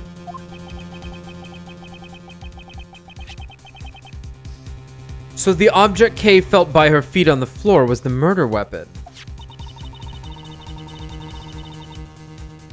Why is it sitting on the ground then? I had the knife analyzed right away. but we failed to find anyone's prints on it. But the suspicious person in the black coat who came into this room before me. You continue to insist there was such a person. But if there was, where did they go? I don't know. But I know they came in here. That sounds like the desperate excuses of a suspected killer, not a trustworthy testimony. You understand, don't you? We can't trust this girl's words, Mr. Edgeworth. Ah! She has a point.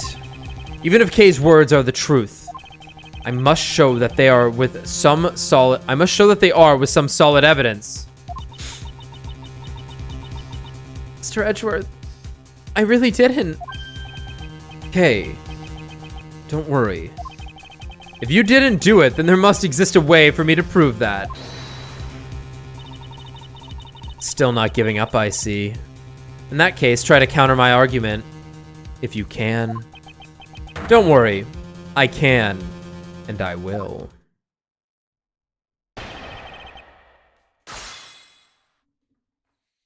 Alright, definitive edition. The knife wound on the body is consistent with the blade of the knife. Does this mean that you already have the results back? We have confirmed that the shape of the Babalese knife's blade matches the wound.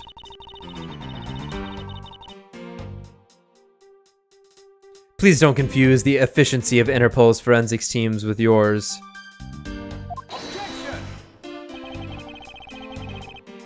I won't if you don't underestimate our police force. And so we're clear, I'd hardly say your logic is sound, which you will see in a bit. If you can prove me wrong, please, by all means, go ahead. That has been my intention all along. Now let us return to your testimony. The knife with the butterfly handle is the murder weapon which the killer was holding. You mean to say that you saw Kay holding the murder weapon?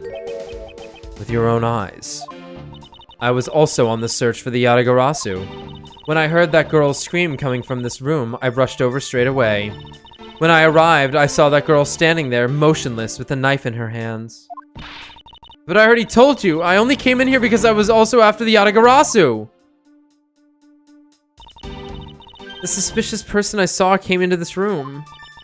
But when I entered, it was pitch dark. I felt something by my foot on the floor, so I turned on the lights and then...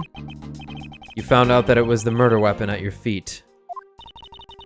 How many times do I have to tell you? We can't trust the words of a suspect.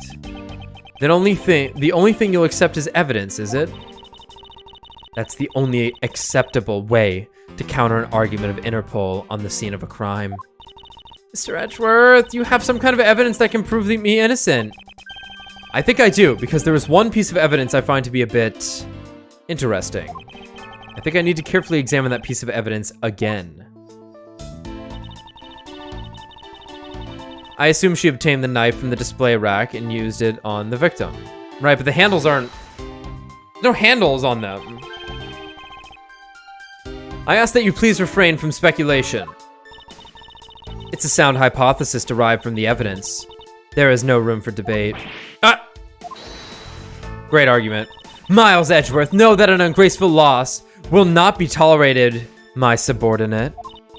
Now rebuke her hypothesis with factual logic. Otherwise, what was your investigation for? Yes, you are correct. Thank you. Helping a subordinate out with advice is the job of any good superior.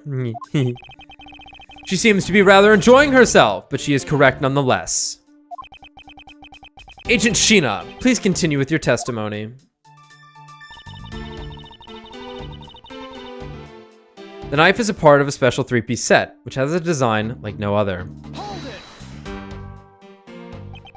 About the 3-piece set, is there really no other like it? Let's ask Ambassador Palladino for more details, shall we? The knives are indeed special! They have the butterfly, the symbol of the Republic of Babal, engraved on them. And because there are only 3 of them in the world, they are very, very valuable. The national symbol, huh? Well, the knives are covered in the butterfly design.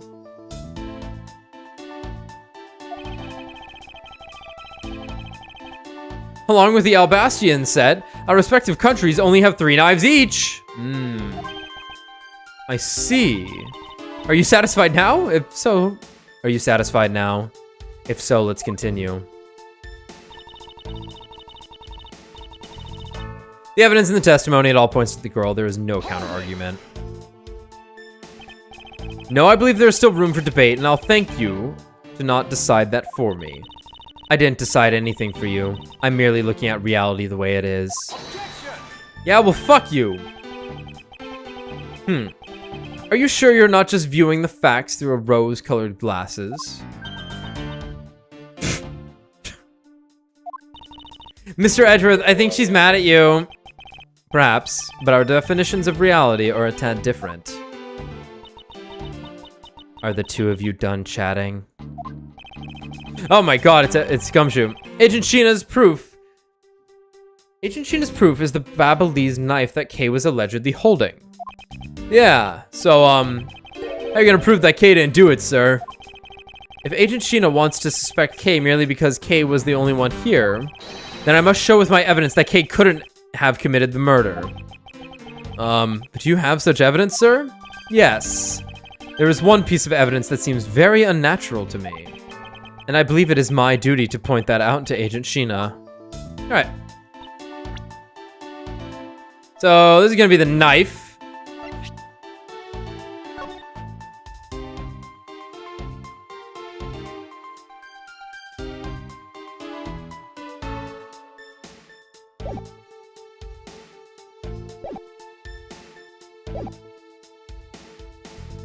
Knife wound on the body is consistent with the blade of the knife. No. The knife with the butterfly handle is the murder weapon which the killer was holding. Right? No, rather.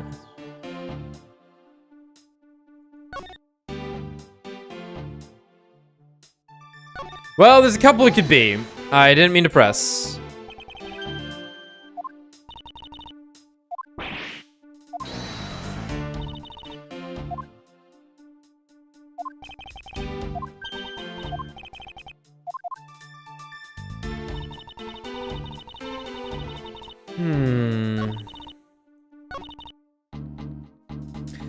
Knife is part of a special 3-piece set, which has a design like no other.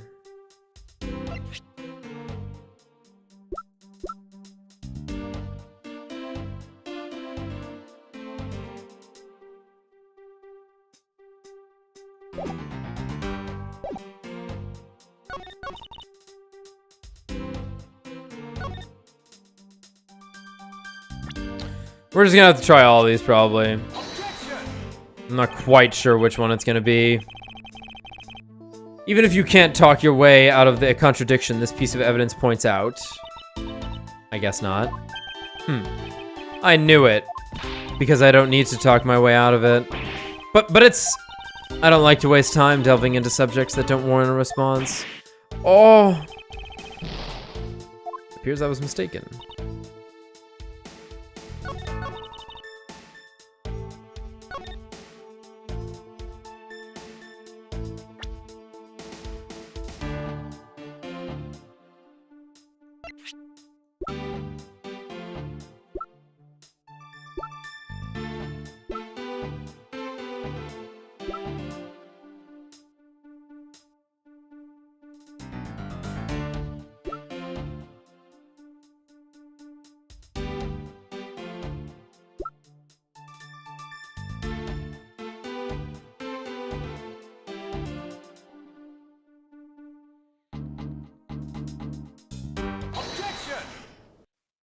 It was on this one.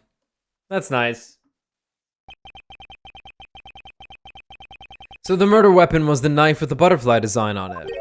But is that really the truth? What are you getting at? I'd like for you to take a look at this. There is blood on the blade, and yet there's not a speck of blood on the handle. This signifies that at the time of the crime, a different handle was attached to this blade. The knife that Kay was holding had its handle switched and was in fact not the real murder weapon. It wasn't the real murder weapon. The knife can be taken apart. Shall we give it a go? Click. Wow. As you can see, the Babyliss knife has now been disassembled into 2 parts.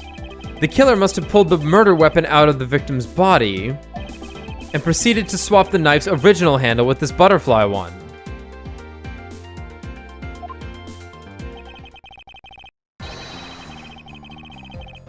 It was all to create the illusion that Mr. Cochin was killed with the butterfly-themed knife.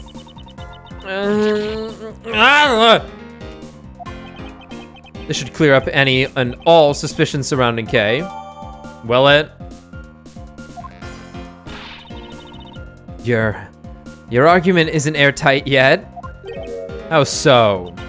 It's possible that the girl herself is the one who switched the handles. Don't be ridiculous. For what purpose would she do such a thing? I don't care to know how a criminal thinks. The way they view the world is beyond the comprehension of a normal person like myself. Therefore, I wouldn't put anything past them, no matter how odd it may seem. Objection! Heh. The truth is right there in front of you, and this knife will show you the way. You will come to see that Kay is not, and could not have been Mr. Cochin's killer. Ah. It's from the other embassy. What is this mark on here? It's the mark of a flower. I assume you know what this means. No, not really. Butterflies rest on flowers all the time to drink their sweet nectar. And so they do. However,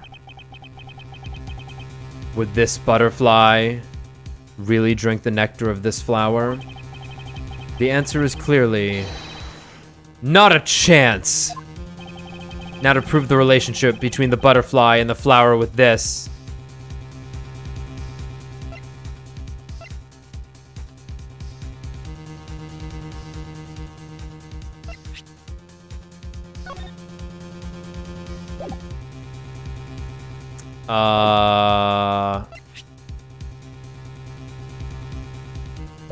Well, this could be like anything.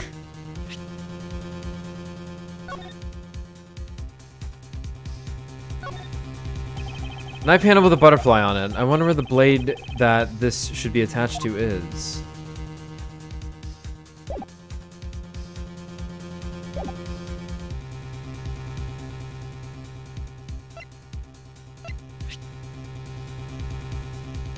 Take that! Okay, I clicked that because I was like, well, they both have the same symbol on it. Or they have both symbols on it, I believe.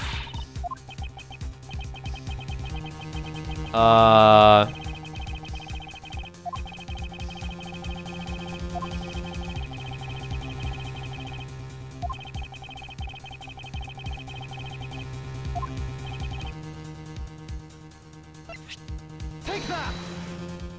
Okay, there we go. You can't be serious. It appears that you've made the connection. The flower on this blade is designed after a certain country's national symbol. That's right. The Kingdom of Alabast. In other words. This blade is from one of Alabast's ornamental knives. Is from... Yeah, no, I read that right. I think it's worded weirdly. Ah! This part of the knife handle has Babel's national symbol of the butterfly on it. Therefore, it is undeniably Babyliss in origin. But as we both know, you can't kill someone with just a knife handle. Incidentally, when exactly did the murder occur again, Agent Sheena? After the fire had broken out. That's right. Kay entered the Babyliss embassy after the fire had taken place. Furthermore, she had not been to the Abelastian side of the building before then. On top of that, not a single person passed between the two countries during the fire. Which means that Kay could not have been transported an Alabastian object over here. This makes it impossible for her to be the true killer. Oh.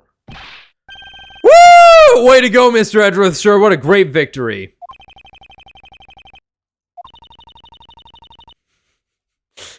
Edgeworth and Francisco realizing that a war has literally just broken out between two countries.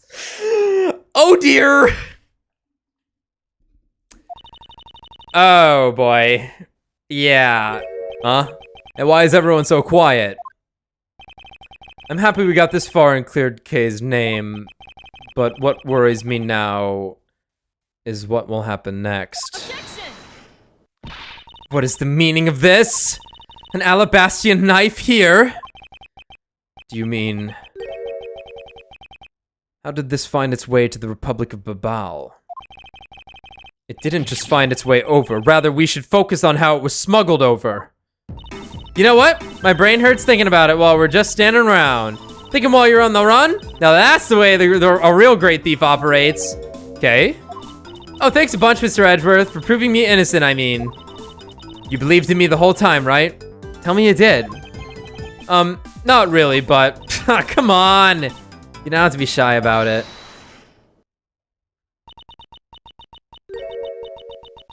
Your argument is still not airtight. Would you care to elaborate? I understand now that the girl didn't commit the murder. However, there is still the possibility that she is the Yatagarasu. That again? Look, how many times do I have to explain it to you? I am the real Yatagarasu. I'm not like that fake one that goes around setting fires, okay? Whether you're the real deal or a fake, it doesn't really matter.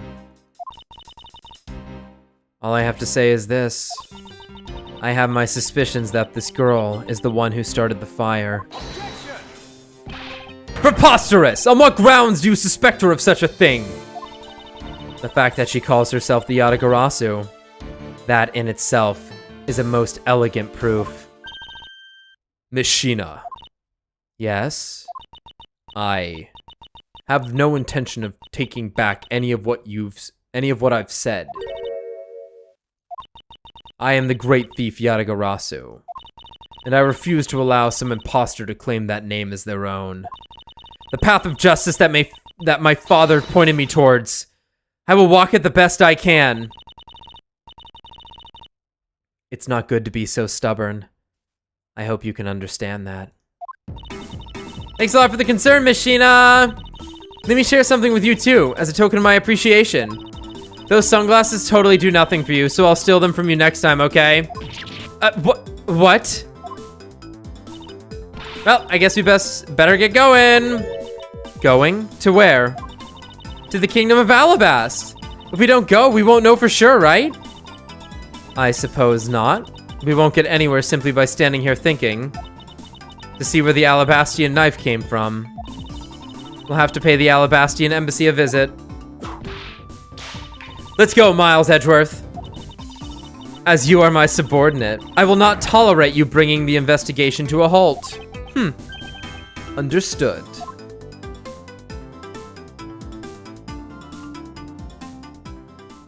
Good.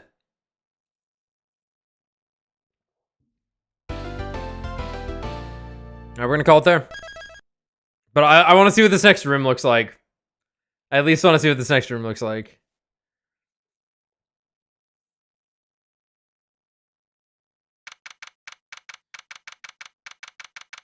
Oh no, we're back here? Okay, I guess we would have had to have been. Oh boy. Alright, so he's gonna be laying in his boys doing his shit. Alright. Yeah, this is definitely a lot more interesting than all that shit we had gone through. God, the fucking neutral zone theater, what the fuck? The fuck? Whatever. Okay. We'll see you guys next time, right? Later.